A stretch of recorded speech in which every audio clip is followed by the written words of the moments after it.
इसके साथियों स्वागत करते हैं IAS फॉर ईयर्स में। और बहुत दिन के प्रतीक्षा के बाद से आज केमिस्ट्री का फाइनली वीडियो आ गया।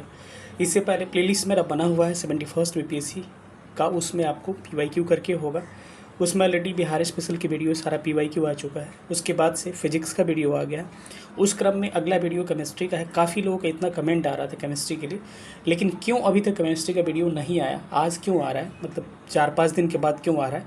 क्योंकि मैंने बोला था अगले दिन देने के लिए, लेकिन इस वीडियो के मेहनत को देख के और इस वीडियो के कंसेप्ट को देख के आपको समझ में आ जाएगा कि इस पे काम करना पड़ा। और कोई भी काम करिए थोड़ा सा समय लेके करिए, लेकिन ऐसा करिए कि स्टूडेंट मतलब पूरा खुश हो जाए।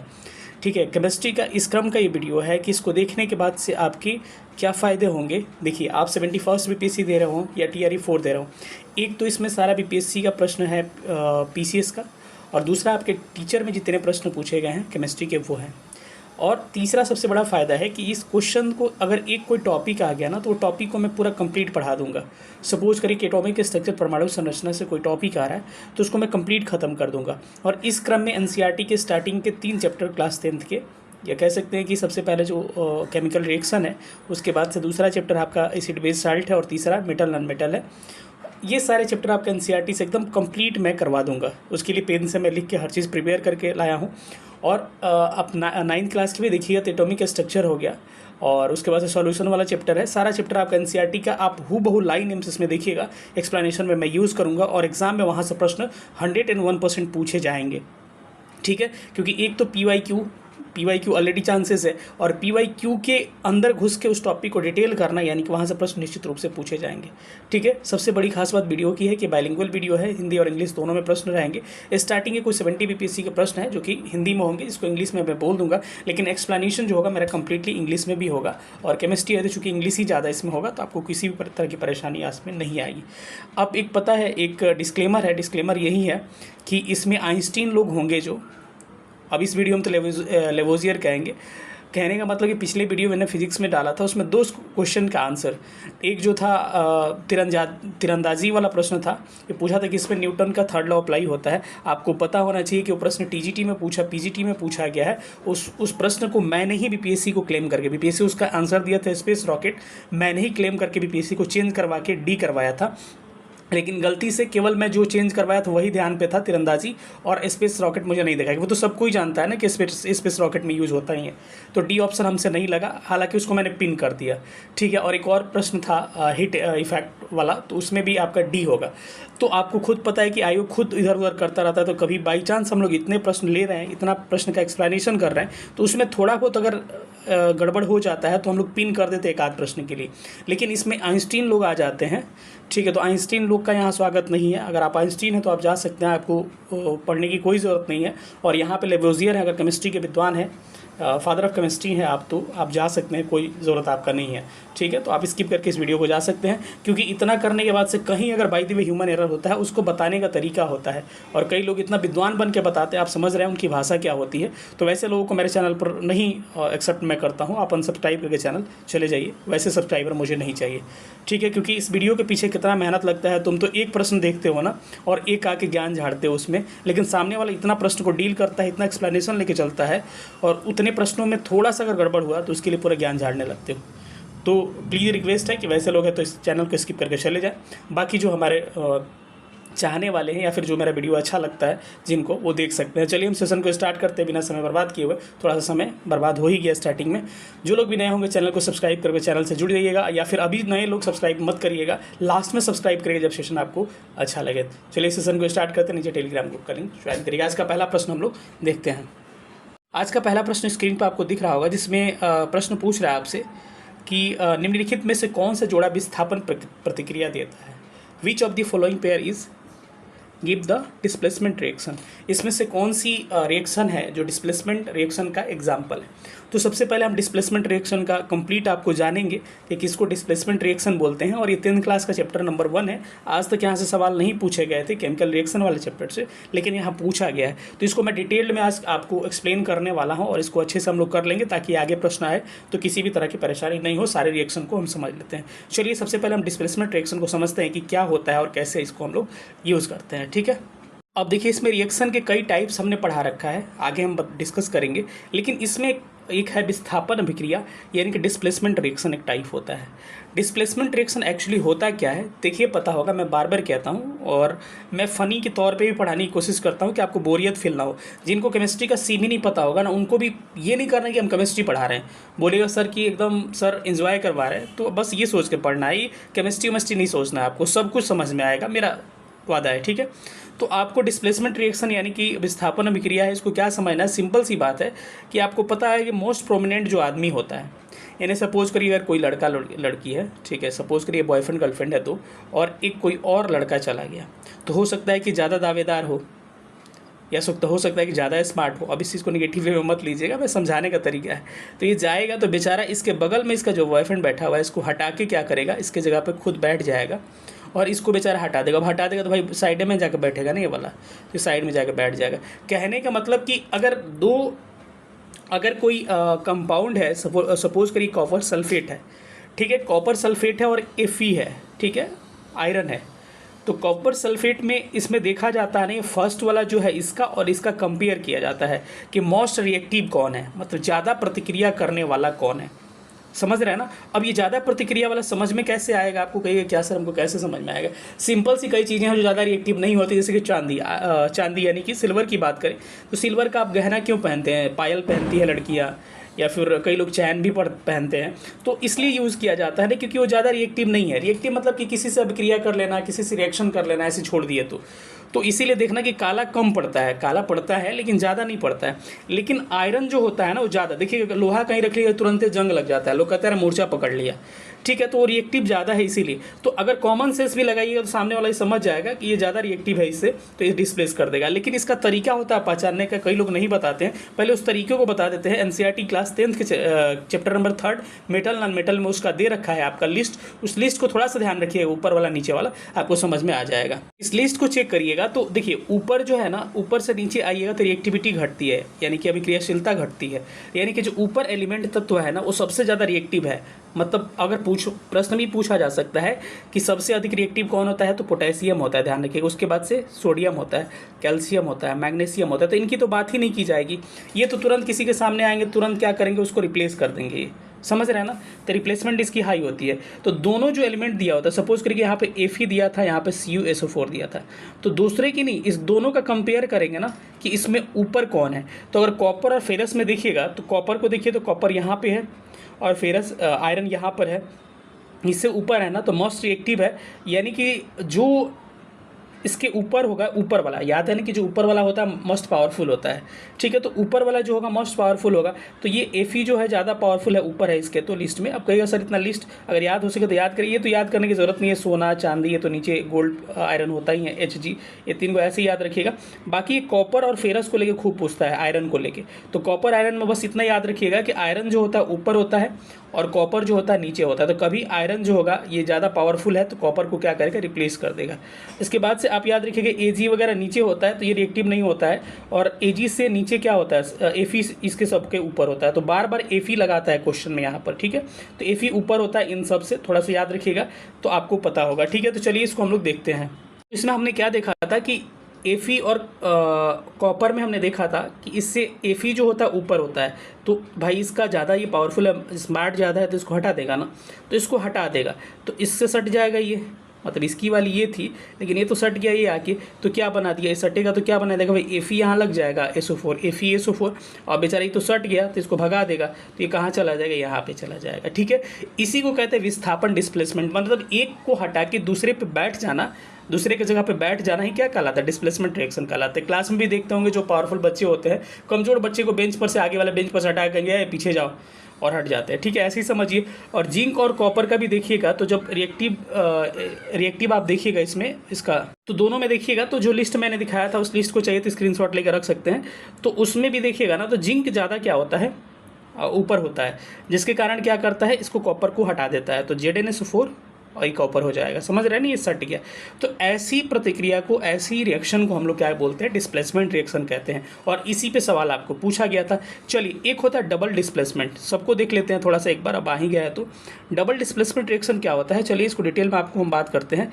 डबल डिस्प्लेसमेंट का मतलब है कि दो रिप्लेसमेंट होता है इसमें, यानी कि सपोज करिए 2 है यहाँ पर, समझ रहे हैं ना 2 का मतलब, ठीक है, 2 हैं, तो भाई इसका वाला इसके साथ चला गया, इसके वाला इसके साथ चला गया, तो क्या हो गया, रिप्लेसमेंट इंटरचेंज हो गया। तो देखिए ना, इसमें भी यही हो रहा है, इसका वाला सट गया इसके साथ और इसका वाला सट गया इसके साथ, यानी कि सोडियम सटेगा इसके साथ तो ये बना देगा, आप कहिएगा Cl2 यहाँ क्यों नहीं आ रहे भाई, ये बैलेंस किया जाता है, केमिस्ट्री का नियम है, तो वैसे आप चाहिएगा वैसे नहीं होगा, लेकिन इसी से मिलता जुलता है कि नहीं, NaCl2 दोनों में 2 था तो ये कट गया, तो 2 यहाँ पे बैलेंस करने के लिए आ गया, तो NaCl इसके साथ आ गया।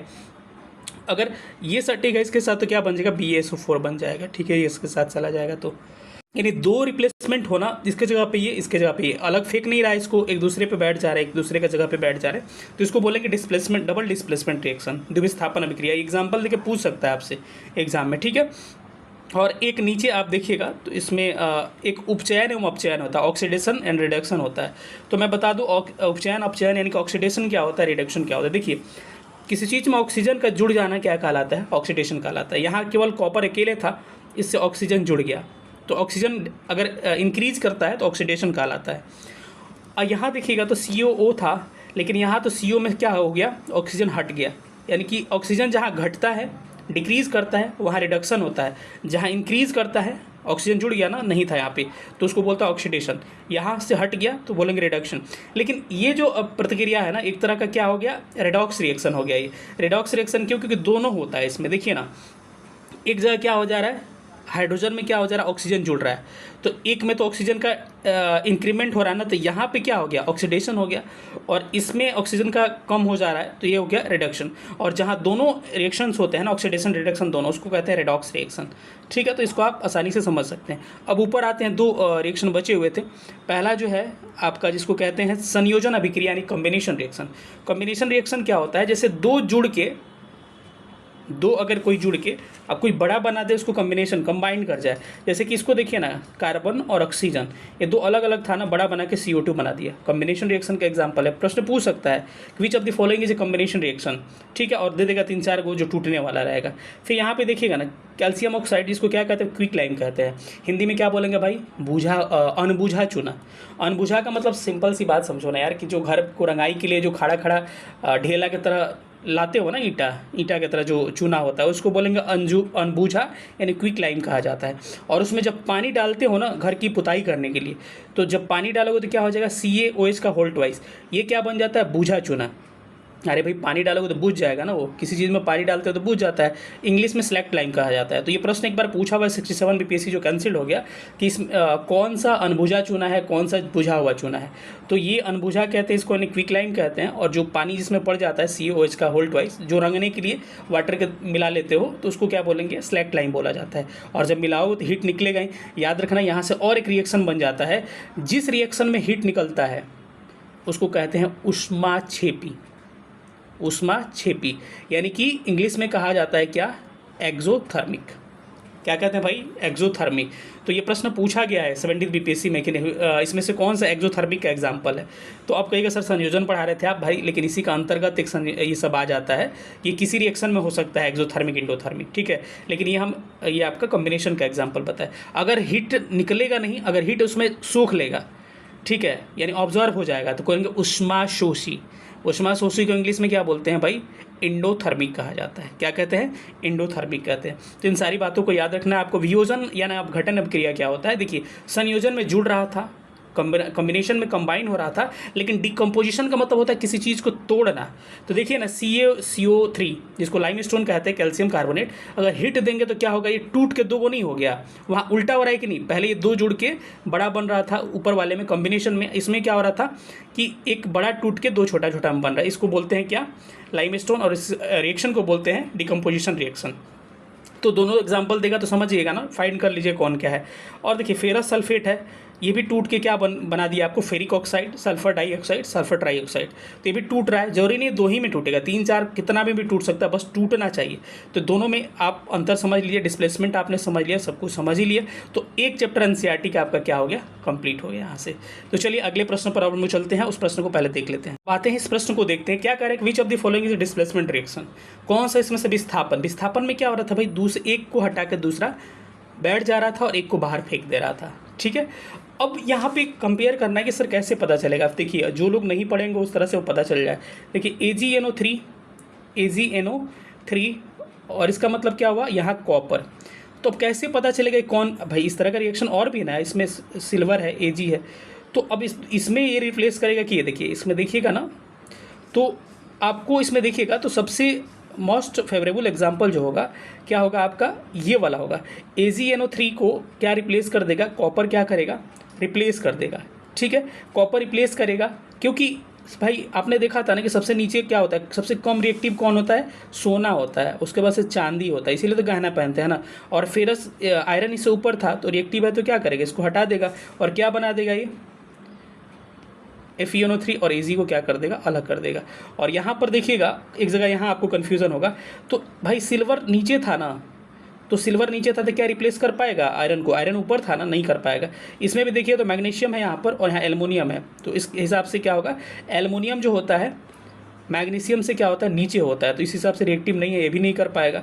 और यहाँ भी सोडियम देखिए, पोटेशियम के बाद से सोडियम था ना, तो क्या कॉपर रिप्लेस कर पाएगा, नहीं, कॉपर नीचे हो जाएगा, सोडियम ऊपर तो नहीं करेगा। तो ये क्या हो जाएगा, AgNO3 और क्या हो जाएगा, कॉपर क्या हो जाएगा, ये right answer option number A हो जाएगा। चलिए अगले प्रश्न को देखते हैं। अगला प्रश्न कह रहा है कि वनस्पति तेल को वनस्पति घी में हाइड्रोजनेशन हेतु उपयोग में आने वाला कैटलिस्ट पूछ रहा है। कैटलिस्ट कौन, देखिए निकल कैटलिस्ट होता है, क्या होता है, निकल कैटलिस्ट होता है, ठीक है। और इसमें किस कहिएगा तो इसमें ये निकल कैटलिस्ट होता है। लेकिन अगर आपसे पूछा जाए कि अमोनिया बनाने में कौन सा मेथड का प्रयोग किया था, हैबर मेथड का प्रयोग करते हैं। किसका प्रयोग करते हैं भाई, हैबर मेथड का प्रयोग करते हैं। इसके अलावा इसमें कौन सा कैटलिस्ट प्रयोग करते हैं, ये भी याद रखिएगा, आयरन कैटलिस्ट का प्रयोग करते हैं। अगर कहिएगा सल्फ्यूरिक एसिड बनाने के लिए कौन सा मेथड का प्रयोग करते हैं, तो संपर्क, कॉन्टैक्ट मेथड, 100 से सल्फ्यूरिक, 100 से संपर्क, कॉन्टैक्ट मेथड का प्रयोग करते हैं। और कौन सा इसमें कैटलिस्ट का प्रयोग करते हैं, प्लेटिनम का प्रयोग करते हैं। इस सारी बातों को आपको थोड़ा सा ध्यान रखना है। चलिए अगले प्रश्न पर चलते हैं। अगला प्रश्न कह रहे हैं कि परमाणु की संरचना के लिए एक मॉडल प्रस्तावित करने वाला पहला व्यक्ति कौन है। फिजिक्स में हम लोग ऑलरेडी पढ़ चुके हैं, जे थॉमसन होगा, और जे थॉमसन ने ही इलेक्ट्रॉन की खोज किया था, ठीक है। इसको हम लोग डिटेल में आगे पढ़ेंगे, पहले हम तो थोड़ा सा इसको बेसिक तौर पर लेकर चलते हैं। तो राइट आंसर क्या हो जाएगा, option number D is correct answer. इसमें देखिए तो गोल्डस्टीन का संबंध किससे है, प्रोटॉन की खोज से। लेकिन अगर एनसीईआरटी के अकॉर्डिंग देखा जाए तो रदरफोर्ड उसका आंसर दिया जाता है, ठीक है। तो प्रोटॉन का हो जाएगा। वही जेम्स चैडविक ने 1932 में किसका खोज किया था, न्यूट्रॉन की खोज किया था, ठीक है। इसको एटॉमिक स्ट्रक्चर को हम एक बार क्या करते हैं, थोड़ा सा डिटेल में पढ़ने की कोशिश करेंगे, लेकिन अभी नहीं, थोड़ा सा रुक के। अगला प्रश्न देख रहे होंगे कि विच of the following is exothermic reaction, निम्न में से कौन सा ऊष्माक्षेपीय अभिक्रिया है। तो हमने अभी पढ़ाया था ना, देखिए सेम 17th का ये भी क्वेश्चन है। तो एक्सोथर्मिक क्या होता है, एक्सोथर्मिक रिएक्शन क्या होता है, जिसमें क्या होता है, हीट क्या करता है, निकलता है। तो इसमें देखिएगा तो वाष्पीकरण में नहीं होगा, ठीक है। सल्फ्यूरिक एसिड जो होगा ना, इसमें देखिएगा ना, पूरा भाप की तरह क्या करता, निकलता रहता है। तो ये वाला हो जाएगा, क्योंकि इसमें क्या हो रहा है, हीट निकल रहा है।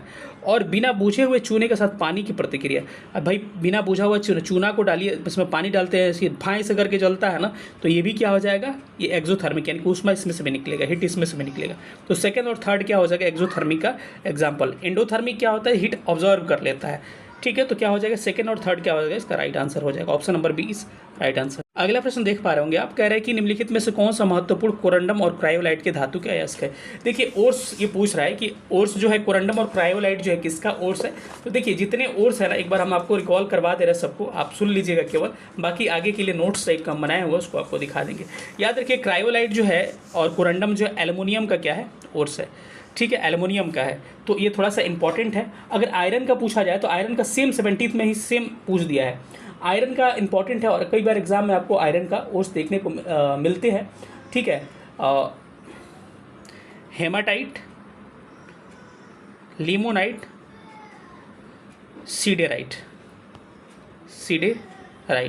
ठीक है। हेमेटाइट, मैग्नेटाइट, सुन लीजिए पहले, hematite, magnetite, limonite, siderite. Hematite, magnetite, limonite, siderite, ये किसके हैं भाई, आयरन के हैं। तो इसका तो एल्युमिनियम आंसर हो जाएगा, ठीक है।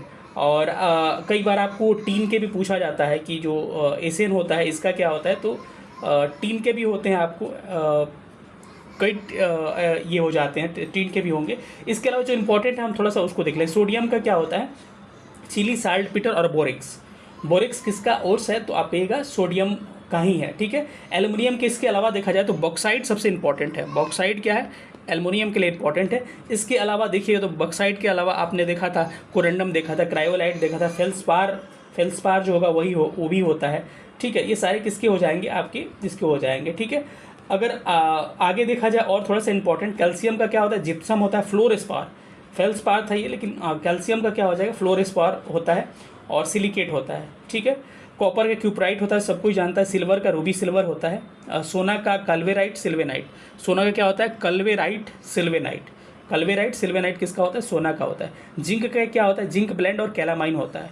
ठीक है, पारा Hg का क्या होता है, Hg का क्या होता है भाई, सीने बार, इंपॉर्टेंट है, Hg का क्या होता है, सीने बार। ठीक है, सीने बार क्या होता है, Hg का होता है। ठीक है, आगे देखिएगा तो लेड का गैलेना होता है, लेड का क्या होता है, Pb का गैलेना होता है। थोड़ा सा इंपॉर्टेंट ये सब, ये ध्यान रखिएगा, पूछे जा सकते हैं एग्जाम में। अगला प्रश्न देख रहे हो, निम्नलिखित में से कौन सा प्रथम कृत्रिम तैयार किया गया तत्व था, यानी कि विच of the following is the first artificial element, पहली बार आर्टिफिशियल एलिमेंट बना कौन था, तो इसको हम लोग टेक्नीशियम कहते हैं, यानी कि ऑप्शन नंबर बी हो जाएगा, टीसी इज राइट आंसर। अगला प्रश्न देख पा रहे होंगे, निम्नलिखित में से फर्स्ट टाइल्स बनाने के लिए उपयोग किए जाने वाले मेलामाइन का एक उदाहरण है, तो इसमें क्या हो जाएगा, थर्मोसेटिंग प्लास्टिक हो जाएगा, ऑप्शन नंबर क्या होगा, डी इज राइट आंसर। अगला प्रश्न देख पा रहे होंगे आप कि उर्वरक के किस घटक का उपयोग शीघ्र विकास को प्रोत्साहित करने के लिए किया जाता है। देखिए सबको पता है एनपीके यानी कि नाइट्रोजन, फास्फोरस और पोटेशियम। ठीक है, लेकिन आपको अगर कहा जाए कि तुरंत अगर विकास चाहिए, तुरंत डेवलपमेंट चाहिए अगर पौधों में, तो उसके लिए फास्फोरस का हम लोग क्या करते हैं, प्रयोग करते हैं। अगला प्रश्न दिख रहा होगा कि विच of the following is a, इसमें किसमें मतलब हम क्या करते हैं, सोडा अग्निशामक यंत्र, अग्निशामक मतलब आपको पता है ना कि फायर ब्रिगेड वगैरह में, तो आप पढ़िएगा एनसीईआरटी में ही पढ़िएगा, एसिड बेस साल्ट वाला में, तो उसमें क्लियरली दे रखा है आपको कि इसके लिए हम किसका प्रयोग करते हैं भाई, ये हो जाएगा तनु सल्फ्यूरिक अम्ल और बाइकार्बोनेट विलियन, यानी कि तनु का मतलब क्या होता है, डाइल्यूट होता है, और सांद्र का मतलब क्या होता है, कंसनट्रेटेड होता है। ठीक है, तो क्या हो जाएगा, तनु सल्फ्यूरिक अम्ल यानी कि dilute sulphuric acid and sodium bicarbonate विलियन हो जाएगा। ठीक है, एक मिनट रुकिए थोड़ा, इसका राइट आंसर क्या हो जाएगा, इसका राइट आंसर हो जाएगा तनु सल्फ्यूरिक अम्ल और बाइकार्बोनेट विलियन, यानी कि dilute sulphuric acid and bicarbonate. ठीक है, इसका क्या होगा, ऑप्शन नंबर सी राइट हो जाएगा। अगला प्रश्न देख पा रहे होंगे, इसमें कह रहे हैं कि निम्नलिखित में से कौन सा लोहे का अयस्क है। अभी हमने कहा था कि हेमेटाइट, लिमोनाइट, सीडेराइट, ये सब किसका है, ये लोहा का होता है, तो इसमें लोहा का क्या हो जाएगा, लिमोनाइट हो जाएगा। बॉक्साइट किसका होता है भाई, बॉक्साइट हो जाएगा एल्युमिनियम का। सिनेबार किसका हो जाएगा, ये पारा का हो जाएगा। और पाइराइट्स आपको पता ही। चलिए अगला क्वेश्चन देखते हैं हम लोग। अगला प्रश्न कह रहे हैं, निम्नलिखित में से कौन से गैसों के द्रवीकरण के लिए उपयुक्त स्थिति का प्रतिनिधित्व करता है। इसका मतलब ये हो गया कि गैसों के द्रवीकरण का मतलब कि अगर गैस को आपको किस में कन्वर्ट करना है, आपका लिक्विड में। देखिए कि एलपीजी वगैरह में, तरल में हम कन्वर्ट करके रखते हैं उसमें, तो इसके लिए क्या करना पड़ता है, टेम्परेचर को लो करना पड़ता है और प्रेशर को क्या करना पड़ता है, हाई करना पड़ता है। तो क्या हो जाएगा, कई ऑप्शन दिख रहा है कि निम्न तापमान, कम दाब, क्या हो जाएगा, low temperature and high pressure, तो कम तापमान और उच्च दाब इसका सही आंसर हो जाएगा। अगला प्रश्न देख रहे होंगे, डाल्टन के परमाणु सिद्धांत के अनुसार इसमें कौन सा नियम क्या होगा, करेक्ट होगा।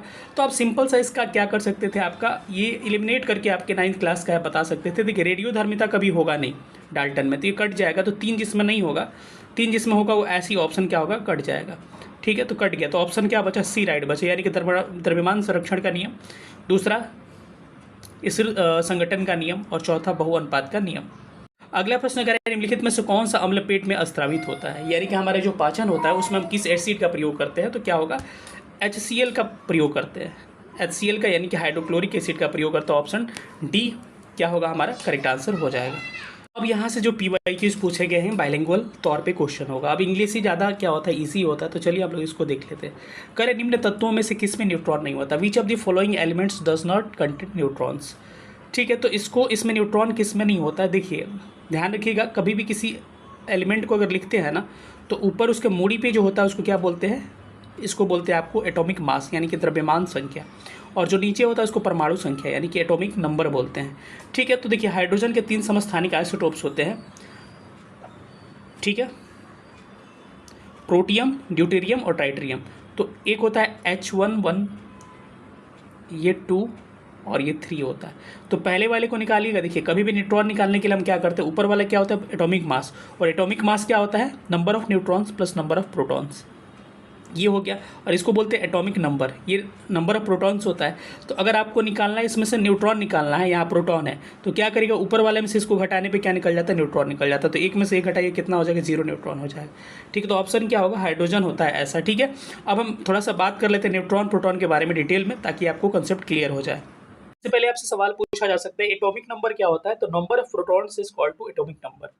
यानी किसी चीज़ का द्रव्यमान अगर परमाणु संख्या पूछा जाए, तो परमाणु संख्या को जेड से डिनोट करते हैं। इसको क्या होता है, जितने उसमें प्रोटॉन होते हैं ना, उतना ही क्या होता है। जैसे देखिए 3 पार्टिकल है, इलेक्ट्रॉन, प्रोटॉन एंड न्यूट्रॉन, ये तीनों क्या होते हैं, किसी एटम में होते हैं। तो एटॉमिक नंबर जो होता है, नंबर ऑफ प्रोटॉन्स जितना होगा ना, जितना परमाणु प्रोटॉनों की संख्या होगी, वही हमारा क्या होता है, परमाणु संख्या यानी कि एटॉमिक नंबर होता है। और ये भी ध्यान रखिएगा ना, जितना प्रोटॉन होगा ना, उतना ही क्या होता है, न्यूट्रॉन होता है, तो इलेक्ट्रॉन होता है। तो अगर इलेक्ट्रॉन कहीं नहीं दिया हो, तो number of proton equal to direct कर लीजिएगा, नंबर ऑफ इलेक्ट्रॉन्स इक्वल होते हैं दोनों। यानी कि एटॉमिक नंबर वही होगा जो नंबर ऑफ प्रोटॉन्स होंगे, यानी कि जो नंबर ऑफ इलेक्ट्रॉन्स होंगे, क्योंकि प्रोटॉन न्यूट्रॉन हर जगह बराबर होते हैं।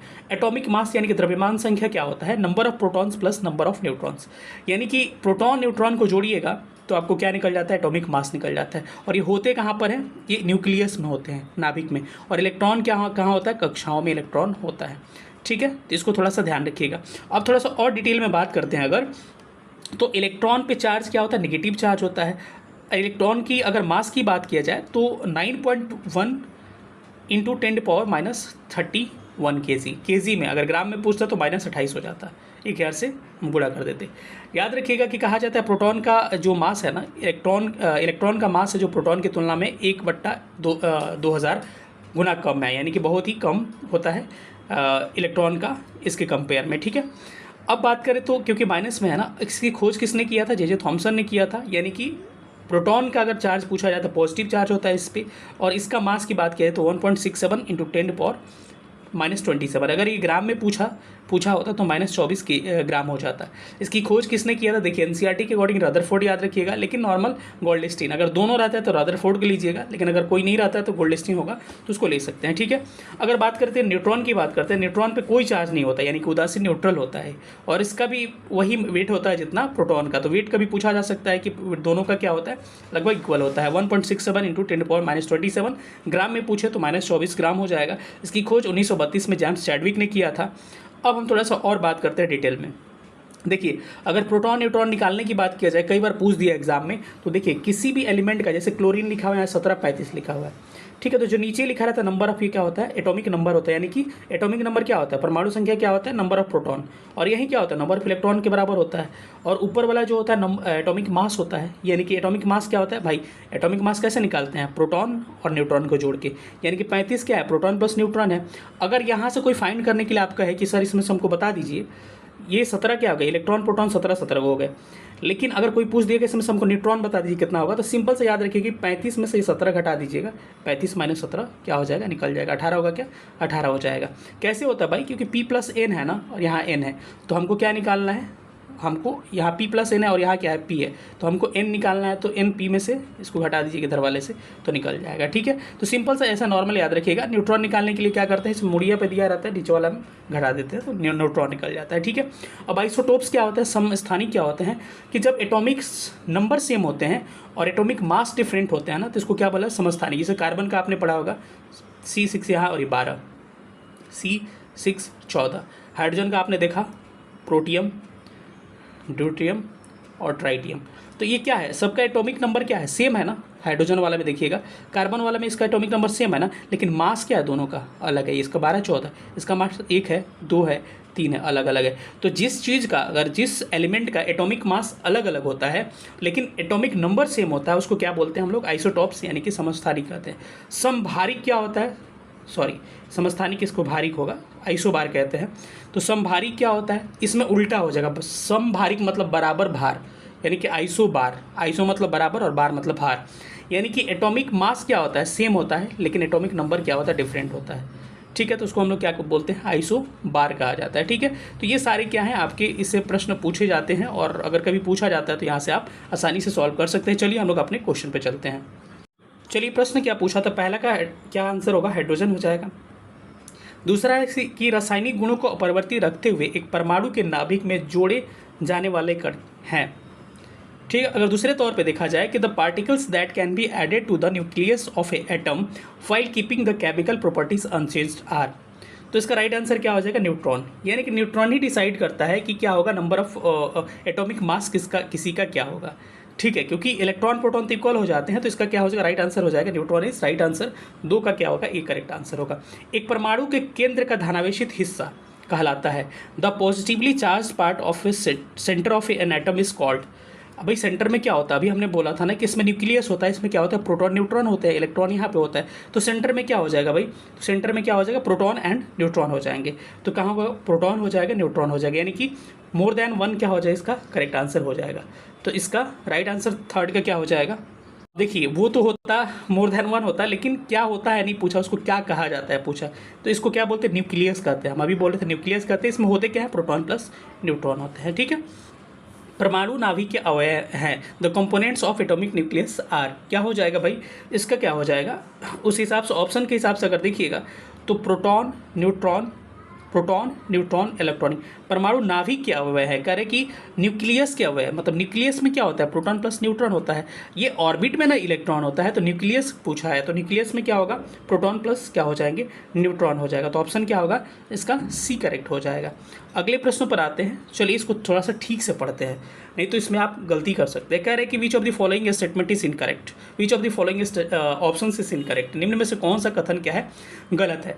अब गलत कथन में कह रहे हैं कि हिंदी में कह रहे हैं कि नाभिक के अंदर प्रोटॉन और इलेक्ट्रॉनों की उपस्थिति के कारण परमाणु विद्युत उदासीन होता है कि the atom is electrically neutral due to the presence of protons and electrons inside the nucleus.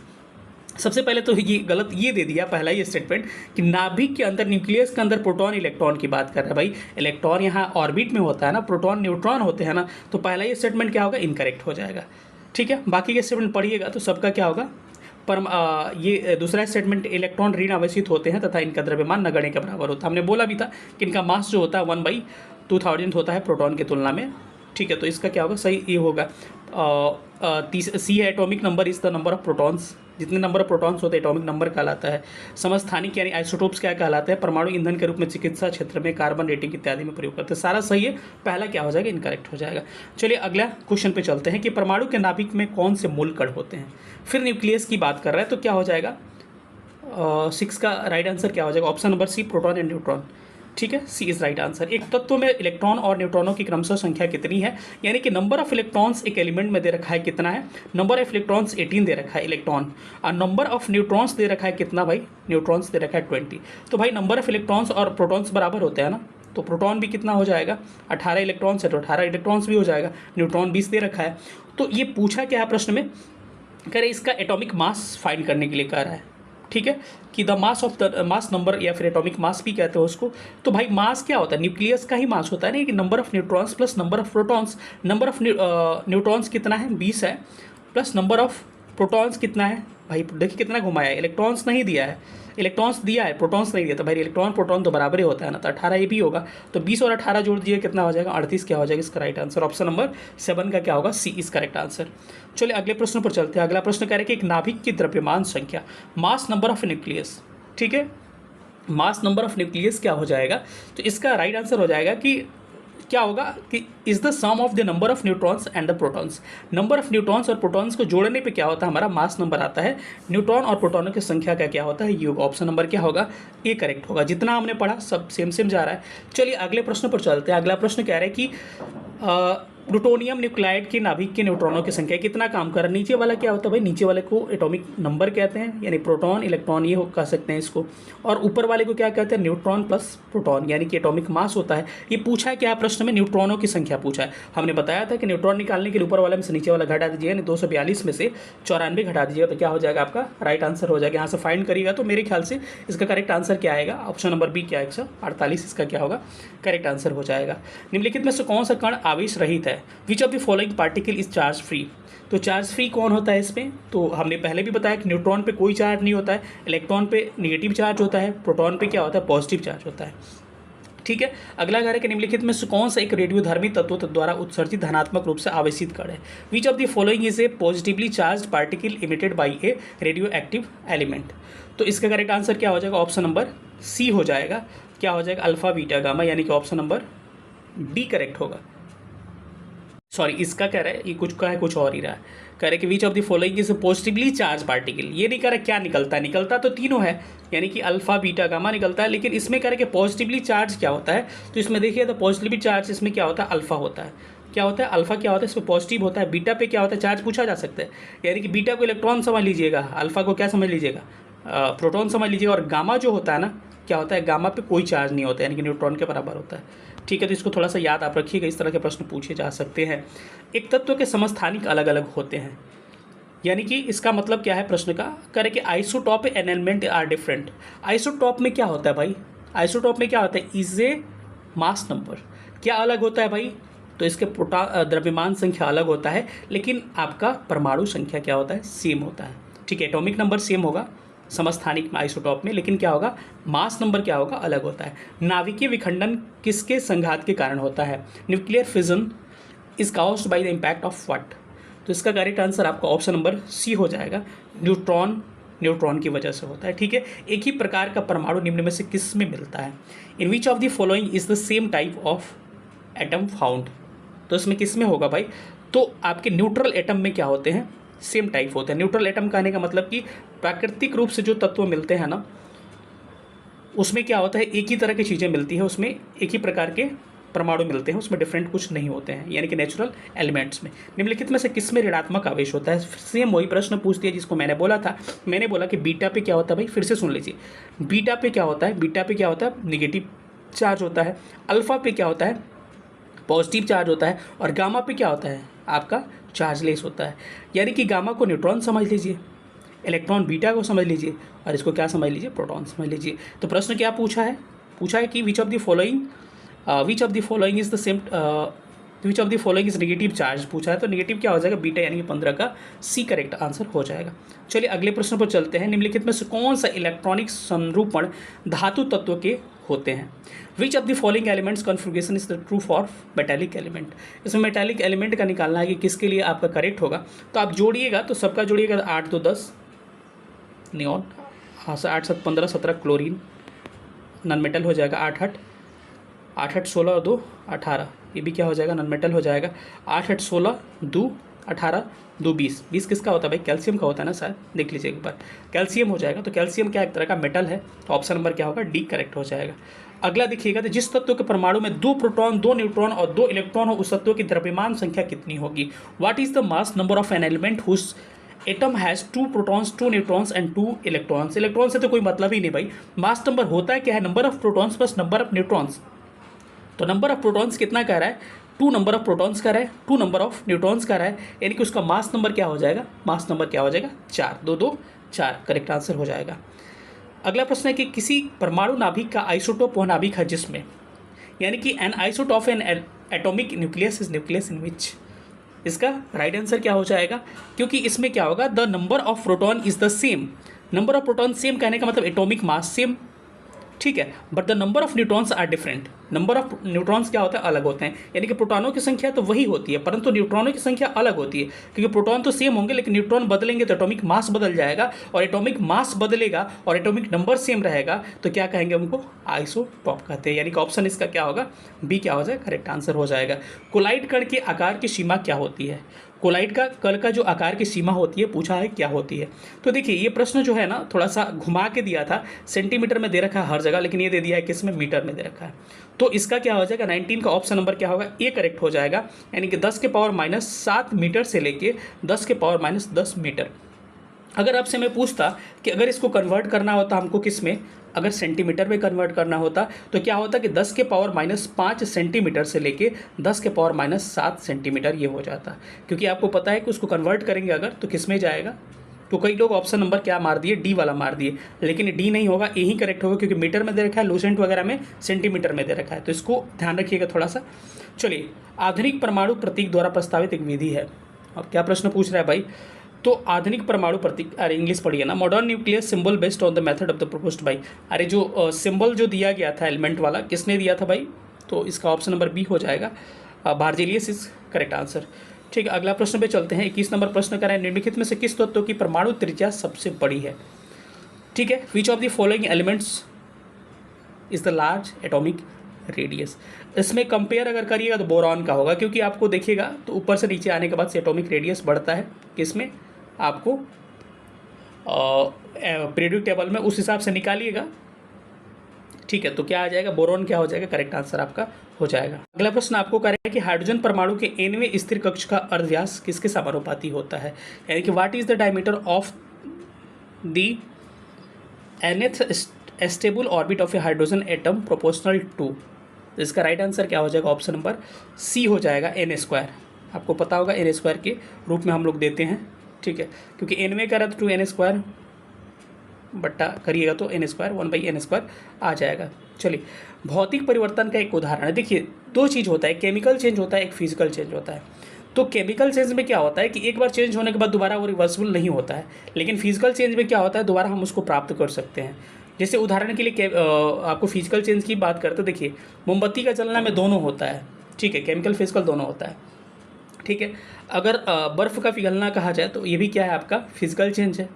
ठीक है, तो ये सारा फिजिकल चेंज है। लेकिन अगर आपसे पूछा जाए कि सब्जी का बन जाना, कागज़ का जल जाना, जंग लगना, ये दोबारा प्राप्त नहीं होते हैं, तो सारा क्या है, केमिकली चेंज है। तो कह रहा है कि विच of the following is the example of the physical change, कह रहा है ना। तो ऑप्शन इसका फिजिकल चेंज वाले का क्या हो जाएगा, what is the example of the physical change. तो ऑप्शन नंबर डी होगा, डाइल्यूट शुगर, पानी में चीनी का घुलना। अब इसको इसलिए ले रहा है क्योंकि मोमबत्ती दोनों में आ जाता है, तो इसीलिए पानी में चीनी का घुलना फिर दोबारा उसको प्राप्त किया जा सकता है। तो dissolution of sugar in the water क्या हो जाएगा, करेक्ट आंसर होगा। किस नियम के अनुसार समान ताप और समान दाब पर सभी गैसों के निश्चित आयतन में अणुओं की संख्या समान होती है। According to which rule the number of molecules in the same fixed volume of all gases at the same temperature and pressure is equal. ठीक है, तो इसको हम लोग क्या कहते हैं, इसको कहते हैं आपको एवोगाड्रोस लॉ। क्या कहते हैं, एवोगाड्रोस लॉ कहते हैं। ठीक है, अगले प्रश्न पे आते हैं। आपका संघनन क्या है, कंडेंसेशन किसको कहते हैं, इंपॉर्टेंट प्रश्न है, थोड़ा सा इसको हम लोग ध्यान से देख लेते हैं। संघनन एक्चुअली होता क्या है कि आपको सीधे transformation of vapour into liquid, किसी वेपर का लिक्विड में ट्रांसफर होना। जैसे बादल का बरसना जो होता है ना, वाष्प से सीधे किस में आता है, वो लिक्विड में आ जाता है। तो वेपर का किस में, वाष्प का वेपर का लिक्विड में कन्वर्ट होना क्या कहते हैं, कंडेंसेशन कहलाता है। लेकिन अगर सॉलिड को कन्वर्ट करते हैं, सॉलिड को कन्वर्ट होता है डायरेक्ट, बिना लिक्विड का डायरेक्ट कन्वर्ट हो जाता है वेपर में, तो इसको सब्लिमेशन कहते हैं, ऊर्ध्वपातन कहते हैं। तो ऑप्शन नंबर इसका क्या होगा, सी करेक्ट हो जाएगा। अगला प्रश्न कह रहा है 69 बीपीएससी का, विलयन विलाय के प्रति इकाई आयतन या प्रति इकाई द्रव्यमान में उपस्थित विलय की मात्रा को उस रसायन के रूप में किस जानते हैं। मतलब कहने का मतलब कि किसी चीज़ में किसी चीज़ को घोल रहे हैं तो प्रति यूनिट में वो क्या कहलाता है। तो इसको इंग्लिश में भी एक बार पढ़ लीजिएगा तो ज़्यादा क्लियर हो जाएगा। एक मिनट थोड़ा रुकिए। How is the amount of solute present per unit volume or per unit mass of a solution solvent known is chemistry। क्या कहते हैं इसको भाई, इसको कहते हैं कंसंट्रेशन सॉल्यूशन, यानी कि विलयन की सांद्रता कहा जाता है। 9th क्लास का एनसीईआरटी है, इस चैप्टर को सॉल्यूशन वाला ठीक से कर लीजिएगा। ठीक है, there is a electrolysis of a water, पानी का इलेक्ट्रोलाइसिस है, किस तरह का है भाई, तो इसको हम कह सकते हैं, क्वेश्चन नंबर 5 को कह सकते हैं ऑप्शन नंबर बी, यानी कि कॉम्पोजिशन ऑफ द सॉल्यूट, यानी कि विघटन। ये लिख कुछ और रहा है और बता कुछ और रहा है, एक मिनट थोड़ा सा रुकिएगा। पानी के इलेक्ट्रोलाइसिस है, तो पानी के इलेक्ट्रोलाइसिस है, ये कह रहा है कि विघटन प्रतिक्रिया। देखिए, इसमें तो इलेक्ट्रोलाइसिस करते हैं तो प्लस माइनस में टूटता है, अंदर डिकम्पोजिशन होगा, तो इंग्लिश में गलत लिखा हुआ है, डिकम्पोजिशन होगा, और इंग्लिश में क्या होगा, विघटन होगा। मैंने पढ़ाया भी था अभी कुछ देर पहले, डिकम्पोजिशन क्या होता है, जब टूटता है तो इसको क्या बोलते हैं, आयन में टूटता है तो इसको हम लोग डिकम्पोजिशन बोलते हैं। तो ऑप्शन नंबर क्या होगा, 20 का करेक्ट आंसर हो जाएगा। अगले प्रश्न पर आते हैं। अगला प्रश्न क्या कह रहा है आपको कि रसायन विज्ञान के अनुसार निम्न में से कौन सा भौतिक परिवर्तन का क्या है, एक उदाहरण है। कौन सा इसमें फिजिकल चेंज का उदाहरण है, कह रहे हैं अकॉर्डिंग टू केमिस्ट्री। ठीक है, तो इसका राइट आंसर क्या हो जाएगा, कौन इसमें दिख रहा है भाई, तो पानी का उबलना क्या है, फिजिकल चेंज का क्या है एग्जाम्पल है। लोहे में जंग लगना, लकड़ी का ये हो गया, सब किसका है, केमिकल चेंज हो जाएंगे। ठोस कपूर से कपूर वाष्प में परिवर्तन क्रिया को क्या कहते हैं, the process of making of camphor vapour from solid camphor is called. तो क्या हो जाएगा, मैंने अभी बताया था कि सब्लिमेशन कहते हैं। क्या कहते हैं इसको भाई, अपलिफेंट कहते हैं, कि सब्लिमेशन भी कहा जाता है, इसको ऊर्ध्वपातन कहा जाता है। ठीक है, घरेलू एलपीजी सिलेंडरों में दाब मापक नहीं प्रदान किए जाते हैं, क्योंकि प्रेशर मेज़र करने के लिए उसमें कुछ दिया नहीं जाता है, जो भी हम एलपीजी सिलेंडर यूज़ करते हैं, क्योंकि ये एलपीजी के द्वारा चोक हो जाता है। ठीक है, यानी कि this LPG get choke by, option क्या होगा, 8वां का डी क्या हो जाएगा, करेक्ट हो जाएगा। ठीक है, अगले क्वेश्चन पर आते हैं। अगला प्रश्न कह रहा है कि निम्न कथनों पर विचार करिए और कह रहा है कि विच of the following statement is correct. इसमें से कौन सा क्या होगा, कथन क्या होगा, राइट होगा, आपसे ये पूछा है। ठीक है, तो चलिए देखते हैं। कह रहा है कि शुद्ध जल में नमक को घोलने से जल का क्वथनांक क्या हो जाता है, बढ़ जाता है, एवं जल का हिमांक घट जाता है। किसी चीज़ में इम्प्योरिटीज़ मिलाइएगा ना, by dissolving salt in pure water the boiling point of water increase and the freezing point is decrease. किसी चीज़ में अगर इम्प्योरिटीज़ मिलाइएगा तो क्या होता है, वो मिलाने से क्या होता है, उसका बॉइलिंग पॉइंट क्या हो जाता है, इंक्रीज़ कर जाता है। तो बोल रहा है क्या, बॉइलिंग पॉइंट इंक्रीज और फ्रीजिंग पॉइंट क्या होता है, डिक्रीज कर जाता है। तो ये स्टेटमेंट क्या है, करेक्ट है। करें जल में जब मिथाइल अल्कोहल डालते हैं तो जल का क्वथनांक यानी कि बॉइलिंग पॉइंट क्या हो जाता है, वाटर का क्या होता है, घट जाता है। तो ये भी क्या है, स्टेटमेंट आपका करेक्ट है। तो इस हिसाब से देखा जाए तो दोनों ऑप्शन क्या होंगे, इसके करेक्ट होंगे, एंड 1 और 2 इज राइट आंसर। ठीक है, अगला है कि निम्नलिखित में से कथनों पर विचार करिए, ऊपर दिए गए कथन का करेक्ट स्टेटमेंट क्या करना है, चूज करना है। चलिए चूज करते हैं, करेक्ट स्टेटमेंट इसका क्या होगा। कह रहा है कि क्रिस्टलीकरण शुद्ध पदार्थ के क्रिस्टलों को उनके विलयन में से निकालने की प्रतिक्रिया। Crystallisation is the process of extracting crystal of a pure substances from a solution. क्या होगा, ये सही है। ठीक है, क्रिस्टलीकरण के दौरान घटक परमाणु और अणुओं के बीच एक बंधन स्थापित होता है। During the crystallisation is the bond of establish between the constituent atoms and the molecules. ये भी क्या है, सही है। ये रासायनिक परिवर्तन का उदाहरण नहीं, क्या है, बिल्कुल गलत है। ठीक है, फिजिकल चेंज होगा, ये भी गलत है। तो 1 और 2 क्या होगा, सही होगा। 10 का बी क्या होगा, करेक्ट आंसर हो जाएगा। दूध उदाहरण है कैसा, मिल्क किसका एग्जाम्पल है भाई, तो मिल्क किसका एग्जाम्पल है, तो ये एक तरह का कोलाइड का भी एग्जाम्पल है, कोलाइड सॉल्यूशन का भी एग्जाम्पल है और इमल्सन का भी एग्जाम्पल है। तो इसमें बी और सी क्या होगा, दोनों करेक्ट हो जाएंगे। ठीक है, वायु क्या है, मतलब कि एयर क्या है, एयर क्या होता है, एक तरह का मिक्सचर है। एयर क्या है, एक तरह का मिक्सचर है। देखिए सिंपल सी बात है ना, जिसको फार्मूला नहीं बता सकते हैं वो मिक्सचर होता है। समझ रहे हैं मेरी बात का, चीनी पानी का फार्मूला कोई बता सकता है, चीनी पानी मिला के मैं बात कर रहा हूँ। तो मिक्सचर का कोई फार्मूला होता नहीं है। तो कभी वायु का फार्मूला आपने पढ़ा है, नहीं पढ़ा। वाटर का पढ़ा है ना, H2O पढ़ा है ना। तो वाटर क्या है, एक तरह का कंपाउंड है। तो कंपाउंड का फार्मूला होता है, यौगिक का फार्मूला होता है, लेकिन मिक्सचर का कोई फार्मूला नहीं होता है। तो क्या है, एक तरह का क्या है, मिक्सचर है, यानी कि मिश्रण। और 12 का सी करेक्ट होगा। आणविक ऑक्सीजन का पत्तियों से निकलना कौन सी भौतिक क्रिया है, यानी कि release of molecular oxygen from leaves in which physical phenomenon. तो ये क्या हो जाएगा आपका, ये डिफ्यूजन होता है, यानी कि इसको विसरण कहते हैं। क्या कहते हैं, विसरण कहते हैं। ठीक है, याद रखिएगा। विषम का पता लगाइए, फाइंड द ऑड आउट। ठीक है, इसमें से कौन सा अलग है, थोड़ा सा ये कह रहा है इसको फाइंड करने के लिए। चलिए फाइंड करते हैं इसको, अलग कौन सा है। देखिए फल का पकना, सीमेंट का सेटिंग, ये सब किसका फिजिकल चेंज है, लेकिन कोयले का जलना क्या है, केमिकल चेंज। जो जलता है वो केमिकल चेंज हो जाएगा। तो ये अलग है थोड़ा सा, तो सी करेक्ट होगा। निम्नलिखित विशेषताओं में से कौन सा रासायनिक परिवर्तन की विशेषता नहीं है। तो रासायनिक परिवर्तन की विशेषता कौन सी नहीं है भाई, ऊर्जा में कोई निवल परिवर्तन नहीं होता भाई। केमिकल चेंज में ऊर्जा में एनर्जी में चेंजेज होते हैं, no net change in energy, ये गलत है, चेंज एनर्जी में होता है। बाकी क्या होता है, टू बी इरिविजिबल, दोबारा प्राप्त नहीं होता है, सही है। फॉर्मेशन ऑफ न्यू सबस्टेंस, नए पदार्थ बनते, ये भी सही है। ऑब्जर्वेशन ऑफ एनर्जी, ये भी सही है। ठीक है, तो ऑप्शन सी वाला इनकरेक्ट है, बाकी क्या है, करेक्ट है। ठीक है, अगला क्वेश्चन आ रहा है कि वह प्रतिक्रिया जिसमें प्रकाश संश्लेषण के दौरान वायुमंडलीय कार्बन डाइऑक्साइड को कार्बोहाइड्रेट में परिवर्तित किया जाता है, क्या क्या हो जाएगा, the process in which the atmospheric carbon dioxide is converted into carbohydrates during the photosynthesis. तो इसका क्या हो जाएगा, इसका राइट आंसर क्या हो जाएगा, ऑप्शन नंबर बी, अपचयन कहते हैं, यानी कि रिडक्शन कहते हैं। ठीक है, क्या बोलेंगे, रिडक्शन, यानी कि ऑक्सीजन क्या होता है, घटता है, उस प्रोसेस में रिडक्शन कहते हैं। अब एक क्रिया जिसमें ऑक्सीजन की संख्या घटती है, the reaction in which the oxidation number decrease, हमने बताया भी था, जिसमें ऑक्सीजन की संख्या घटती है उसको रिडक्शन कहते हैं, जिसमें जुड़ती है उसको क्या बोलते हैं, उपचयन, या फिर क्या बोलते हैं, देखिए गलती लिखा हुआ है, ये ऑक्सीडेशन होगा। ठीक है, तो इसका क्या हो जाएगा, रिडक्शन, इसका ए राइट आंसर हो जाएगा।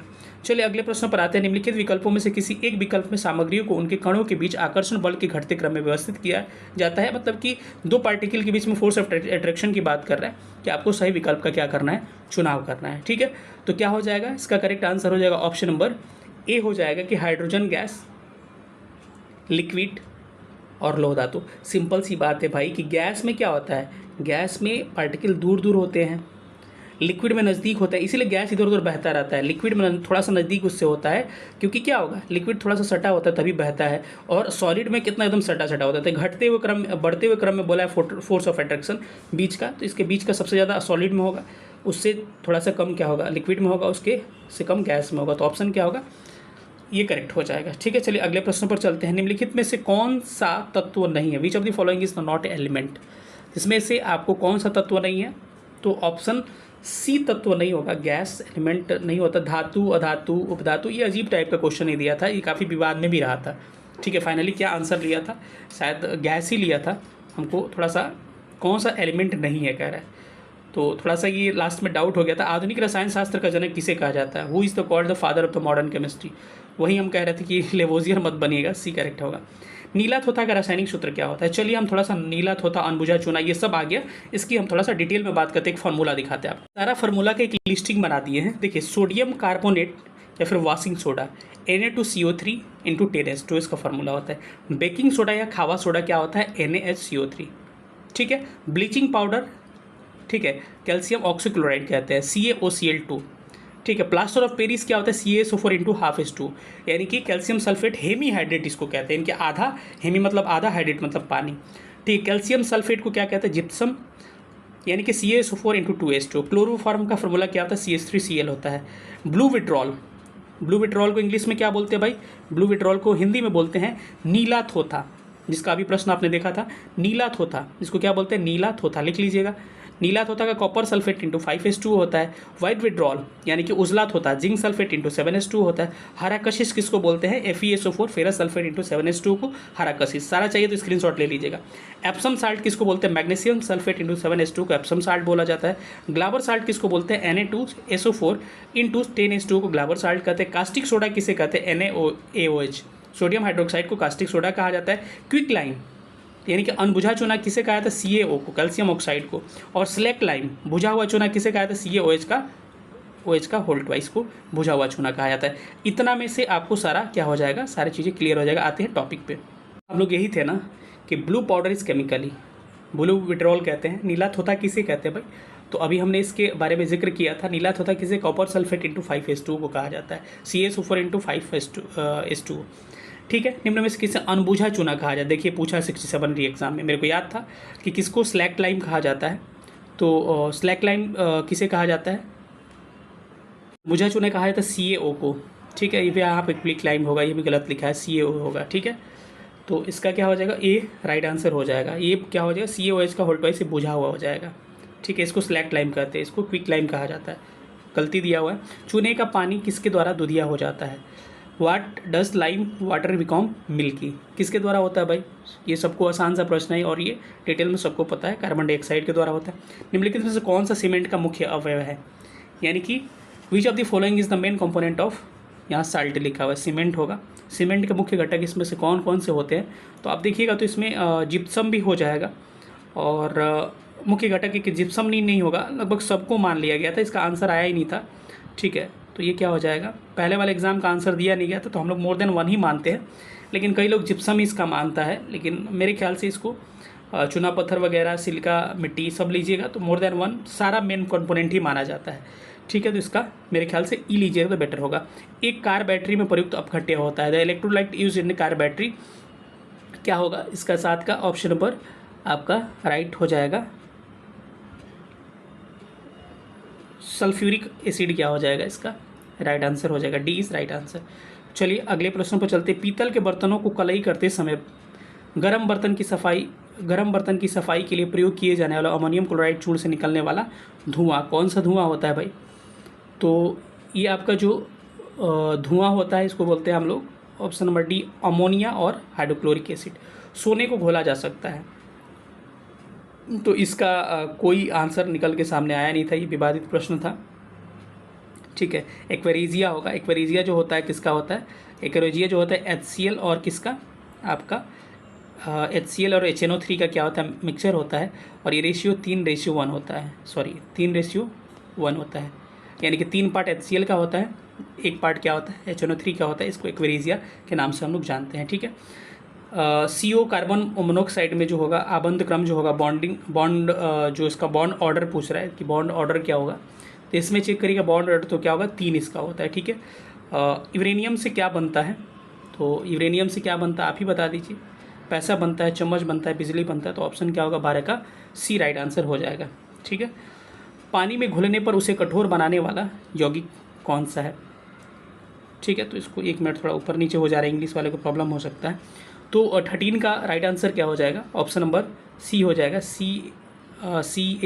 CaHCO3 का होल ट्वाइस, यानी कि 13 का सी करेक्ट आंसर हो जाएगा। ठीक है, क्षारीय बेसिक लेड कार्बोनेट व्यापारिक नाम क्या है? यानी कि the trade name of alkaline basic lead carbonate. Lead carbonate को ट्रेड नेम इसका क्या है? इसको कहते हैं सफ़ेदा कहा जाता है, यानी कि हाइट लेड कहा जाता है। ठीक है, सफ़ेदा कहते हैं इसको। निम्नलिखित में से किसका वजन सबसे अधिक होता है? तो अब निकालिएगा, इसका वेट निकालने का तरीका होता है, तो इसको आएगा आपका 15 का राइट आंसर सी वाला आ जाएगा, CO2 के 2 मोल। ठीक है, यानी कि 2 मोल्स ऑफ कैल्शियम कार्बोनेट होगा, सी राइट आंसर हो जाएगा। निम्नलिखित में से कौन सा पदार्थ टिंडल प्रभाव दिखाता है? Which of the following substances show the Tyndall effect? तो इसमें से कौन टिंडल इफेक्ट दिखाएगा भाई? तो इसका राइट आंसर होगा 1 से अधिक क्या हो जाएगा? इसका राइट आंसर हो जाएगा। मिल्क भी हो जाएगा और स्टार्च वाला भी हो जाएगा, तो मोर देन 1 इसका करेक्ट आंसर हो जाएगा। अब आते हैं हम लोग मेटल और ये ओर्स वगैरह जो चैप्टर है इसको थोड़ा सा करते हैं। करेगा the purest form in the iron. लोहे का शुद्धतम रूप सबसे क्या होता है? तो लोहे का सबसे शुद्धतम रूप क्या होता है? पिटवा लोहा होता है, जिसको हम लोग क्या होता है? रॉट आयरन कहते हैं। ठीक है, निम्नलिखित में से किसका गलनांक सबसे उच्च होता है? Which of the following is the highest melting point? अगर इसमें हाईएस्ट मेल्टिंग पॉइंट की बात किया जाए तो क्या उसका? बोरॉन का होता है। बेसिकली अगर मेटल का देखा जाए तो मेटल का मेल्टिंग पॉइंट जो होता है हाई होता है, मतलब कि ज़्यादा टेम्परेचर देने पर उगलता है, जैसे लोहा को देख लीजिए। और वही नॉन मेटल का मेल्टिंग पॉइंट क्या होता है? लो होता है। ठीक है, लेकिन 2 ऐसे एलिमेंट है जिसका मेल्टिंग पॉइंट क्या होता है? मेटल का लो होता है। ठीक है, गैलियम और सीजियम। गैलियम सीजियम को हाथ पे रखिएगा तो अपने आप गलने लगते हैं। प्रश्न पूछा जाता है कि किसको हाथ पे रखने पे गलने लगता है, तो गैलियम और सीजियम क्या हो जाएगा? इसका करेक्ट आंसर हो जाएगा। ठीक है, तो इसका तो करेक्ट आंसर क्या होगा? बोरॉन करेक्ट आंसर होगा। नीलम रूबी का रासायनिक सूत्र क्या होता है? The chemical formula for sulphur क्या होता है? तो 3rd का करेक्ट आंसर हो जाएगा Al2O3, ऑप्शन ए हो जाएगा। वेल्डिंग में प्रयोग होने वाली गैसेस क्या है? किस गैस को हम वेल्डिंग में प्रयोग करते हैं? तो ऑक्सीजन और एसिटिलीन का प्रयोग किया है, तो ऑप्शन सी करेक्ट होगा। गैल्वेनाइज्ड लोहे की पाइप पर परत होती है, मतलब कि लोहे के पाइप पे हम लोग कहते हैं ना जंग नहीं लगे, इसके लिए हम लोग क्या चढ़ाते हैं? तो जस्ते का क्या करते हैं? जिंक का कोटिंग करते हैं। ठीक है, इसके अलावा भी आपको नहीं लगने के लिए, रस्ट के लिए हम लोग आपको ग्रीस लगाते हैं, बहुत सारा उसका तरीका है। अगला क्वेश्चन आप देख रहे हैं, वो तत्व जो मानव पसीने के माध्यम से उत्सर्जित होता है कौन सा? The element which are extracted from the through human sweet are, क्या हो जाएगा? इसका राइट आंसर हो जाएगा ऑप्शन नंबर 1 से अधिक हो जाएगा। ठीक है, 1 से अधिक इसमें से करेक्ट आंसर हो जाएगा।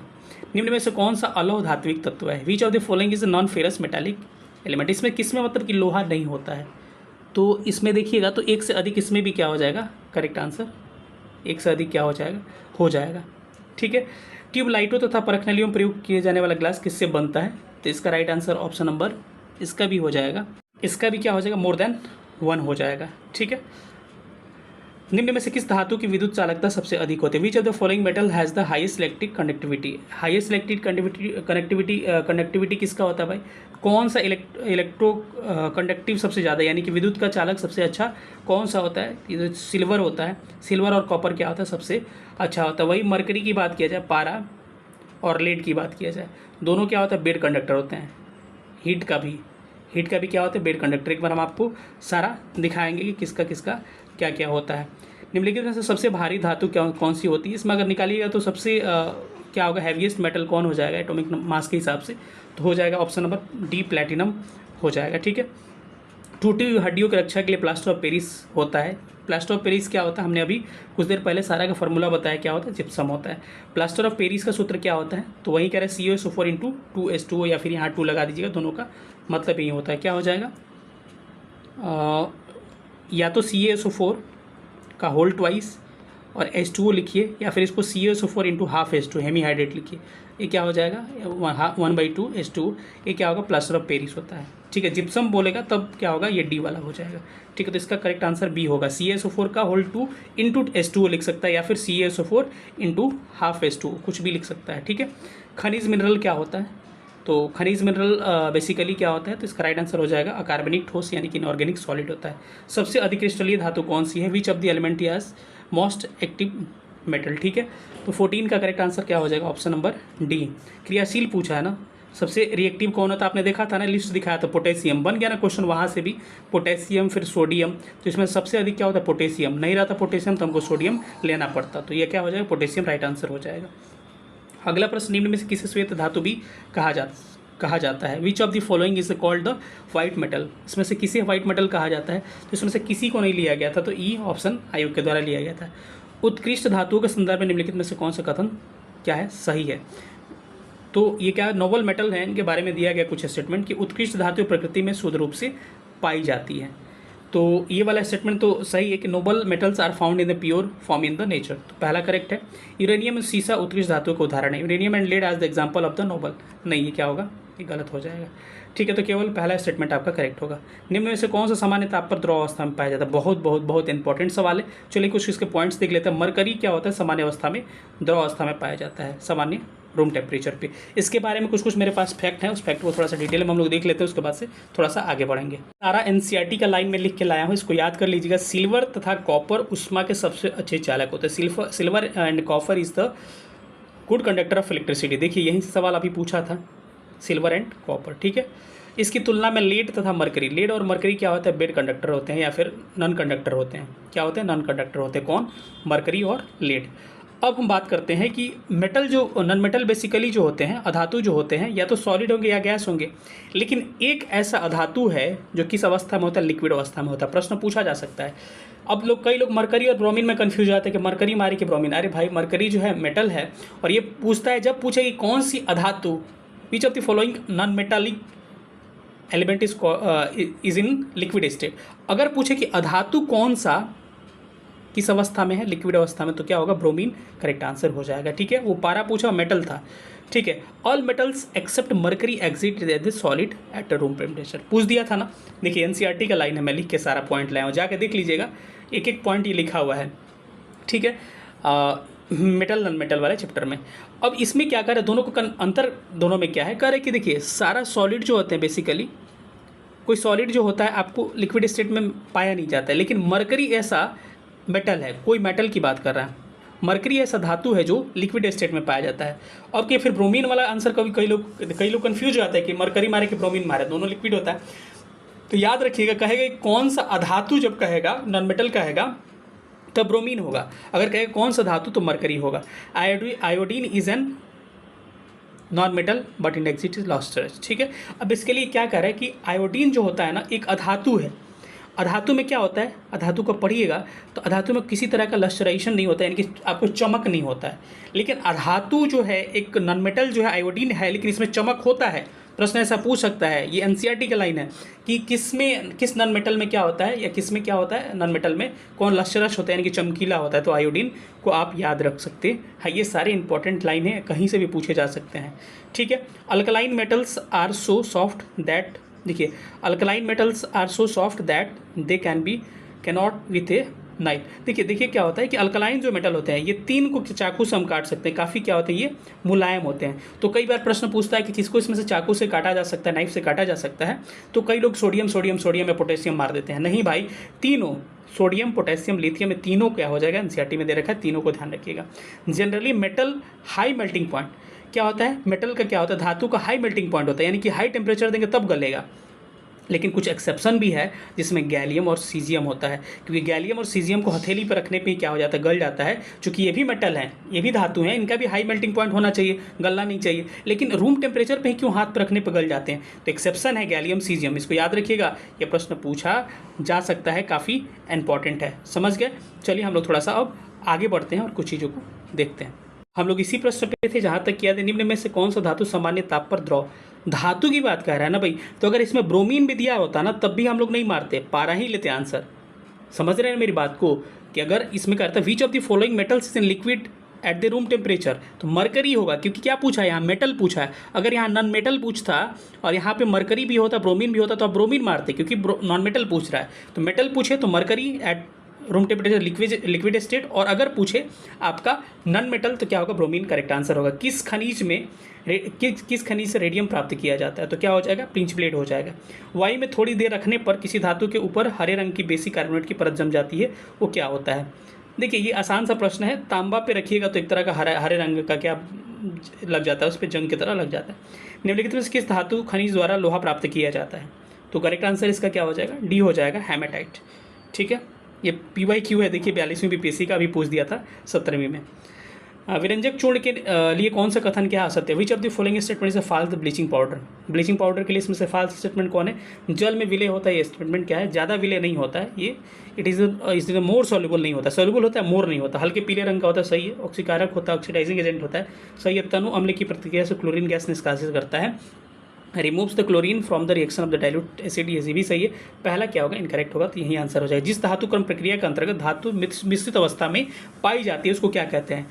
The metallurgical process under which metal is found in the mixed state is called, इसको क्या कहा जाता है भाई? इसको प्रगलन कहा जाता है, यानी कि स्मेल्टिंग कहा जाता है। ठीक है, जस्ते से एक बर्तन पर धातु लेपन की विधि है। In the method of electroplating a vessel with zinc, इसको क्या कहते हैं भाई? इसको कहा जाता है बर्तन को ऋण ध्रुव और शुद्ध जस्ते को धन ध्रुव, यानी कि the vessels is made by the negative pole of the pure zinc made a positive पोल।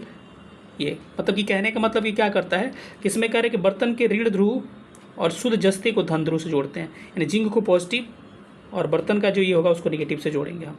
ठीक है, अगला प्रश्न है कि जंग लगे लोहे के वजन में निम्न में से कौन सा परिवर्तन होता है? ये बड़ा कंफ्यूज किया था प्रश्न, पहले घटता है पहले बढ़ता है, तो इसका राइट आंसर आयोग के द्वारा लास्ट में लिया गया था, लेकिन प्रोविजनल आंसर इसका कुछ और था, पहले घटता है फिर बढ़ता है इस टाइप का था, लेकिन लास्ट में इसको क्या किया गया? It's grow for long time. ठीक है, लंबे समय तक बढ़ता है, इसको लिया गया था फाइनली आंसर, इसको ध्यान रखिएगा। ठीक है, अगले प्रश्न पर आते हैं कि जस्ते से बनता है क्या? जिंक इज़ मेड फ्रॉम, तो 25 का करेक्ट आंसर हो जाएगा, राइट आंसर इसका ऑप्शन सी हो जाएगा, विद्युत बैटरी यानी कि इलेक्ट्रिक बैटरी। ठीक है, Al2O3 2SiO2 2H2 निम्नलिखित में से किसका केमिकल फार्मूला है? तो इसका राइट आंसर हो जाएगा ऑप्शन नंबर बी, सेरामिक का। सेरामिक का क्या होगा इसका करेक्ट आंसर? सेरामिक हो जाएगा, चीनी मिट्टी। ठीक है, निम्नलिखित में से सबसे भारी मेटल कौन सा है इसमें? तो ऑप्शन के हिसाब से यूरेनियम क्या हो जाएगा इसमें? सबसे भारी होगा, जिसमें इलेक्ट्रिसिटी बनाने में प्रयोग करते हैं। मिश्र धातु का हम यहाँ पे थोड़ा सा देखेंगे कि जो भी हमारे हैं इसके एलवाई से क्या क्या प्रश्न पूछा जाता है, इसको हम लोग देखते हैं। पहला प्रश्न आप देख सकते हैं कि इसमें बोला हुआ है कि पारद धातु मिश्रण होता है, यानी कि mercury metal is mixture of क्या हो जाएगा? सी हो जाएगा, पारद युक्त मिश्र धातु होती है, इट इज एलवाई कंसंट्रेटिव मरकरी। पीतल धातु एक मिश्र धातु, चलिए इसको डिटेल में थोड़ा कर लेते हैं हम लोग। डिटेल में करने के क्रम में पीतल, अगर ब्रास आपसे बोला जाए, पीतल पीताजी, तांबा जिंक पीताजी। ठीक है, कॉपर जिंक 70% इसमें कॉपर होता है, 30% इसमें जिंक होता है, इसमें बर्तन बनाने में प्रयोग करते हैं। कांसा यानी ब्रोंज क्या होता है? कॉपर और एसएन होता है, 90% कॉपर और 10% एसएन। बेल घंटी बनाने में प्रयोग करते हैं, इसीलिए बेल मेटल भी कहा जाता है इसको। जर्मन सिल्वर में सिल्वर नहीं होता, ये प्रश्न पूछा, 0% सिल्वर होता है, ध्यान रखिए। तो ये कॉपर जिंक निकल होता है। रोल गोल्ड में कॉपर एल्युमिनियम होता है। गन मेटल में कॉपर जिंक एसएन होता है। टांग का शोल्डर इंपॉर्टेंट है, याद रखिएगा एसएन पीबी 67% एसएन होता है, 33% पीबी, ये भी पूछा गया है। अगर आपसे इसको स्क्रीनशॉट ले लीजिए, लेना है तो ठीक है। अगर आपसे पूछा जाए कि स्टेनलेस स्टील क्या होता है, फेरस, निकिल, क्रोमियम और कार्बन तो इसमें होता है, इसको क्या कहते हैं? स्टेनलेस स्टील कहा जाता है। अगर पूछे कि इसमें क्रोमियम क्यों मिलाते हैं, कि धब्बा रहित, स्पोर्टलेस बनाने के लिए और चिकना बनाने के लिए और जंग रहित बनाने के लिए, इसमें रस्ट न लगे, इसके लिए हम क्या क्रोमियम का यूज़ करते हैं। तो यहाँ से प्रश्न जितने बनेंगे आप लोग बना लेंगे। चलिए, ब्रास यहाँ पीतल पूछा हुआ है, तो पीतल किसका होता है? तो ऑप्शन इसमें दूसरा का क्या हो जाएगा? दो का डी हो जाएगा, जस्ता तांबा, यानी कि जिंक और कॉपर क्या होगा? पीताजी। ठीक है, डी करेक्ट होगा। जस्ते से एक भार घनत्व को दो आयतनों में लंबाई न्यूमेरिकल पीतल बनता है, तो पीतल का डेंसिटी पूछा है क्या होता है, तो उसको रटना है तो रट लीजिए, 83,000 किलोग्राम प्रति मीटर। निम्न में से कौन से पीतल के घटक है? Which of the following are the component of brass? तो आपको पता ही है कौन हो जाएगा भाई, तंका। पीतल का कौन कौन सा हो जाएगा? तो ऑलरेडी पीतल पूछा गया था, तो एक हो जाएगा तांबा। इसमें गलत दिया हुआ है, एक जिंक होना चाहिए और एक कॉपर होना चाहिए, तो जिंक एंड कॉपर हो जाएगा। ठीक है, जस्ता और तांबा ऑप्शन क्या होगा? ये करेक्ट होगा। स्टेनलेस स्टील एक मिश्र धातु है। स्टेनलेस स्टील इसे एलवाई एंड एलवाई किसका हो जाएगा भाई? स्टेनलेस स्टील किसका हो जाएगा? ऑप्शन नंबर इसका मोर देन 1 करेक्ट होगा। यानी कि इसमें अगर चेक करिएगा तो कॉपर भी होता है, क्या होता है इसमें? लोहा भी होता है। ठीक है, लोहा, क्रोमियम भी होता है, और उसके बाद से कहाँ चला गया? Stainless steel. 4 ही ऑप्शन दिया है क्या?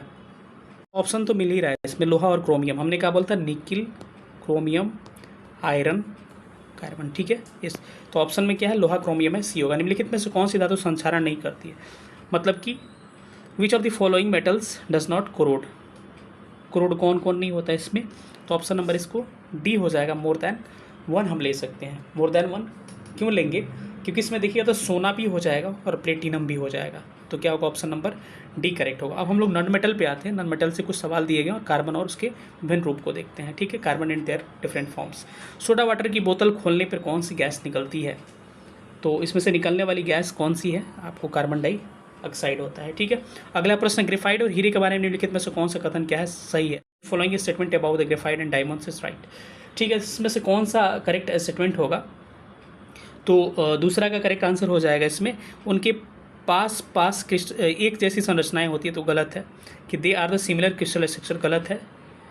देयर आर हार्डनेस सेम नहीं होता है, ग्रेफाइट मुलायम होता है। There are electric conductivity same, नहीं, ग्रेफाइट क्या होता है, कंडक्टर होता है, हीरा नहीं होता है। ठीक है, वे एक समान रासायनिक प्रतिक्रिया से गुजरती हैं। They can undergo similar chemical reaction, ये वाला क्या होगा, डी केवल सही होगा, बाकी आपका सही नहीं होगा। शुष्क बर्फ क्या होता है, ड्राई आइस, क्या ये पूछने वाला प्रश्न है क्या, सब लोग ये रटे हुए हैं। ठोस carbon dioxide, solid carbon dioxide को कहते हैं। ठीक है, निम्नलिखित में से किसे शुष्क बर्फ कहा जाता है, तो सेम वही प्रश्न का आंसर ठोस कार्बन डाइऑक्साइड हो जाएगा।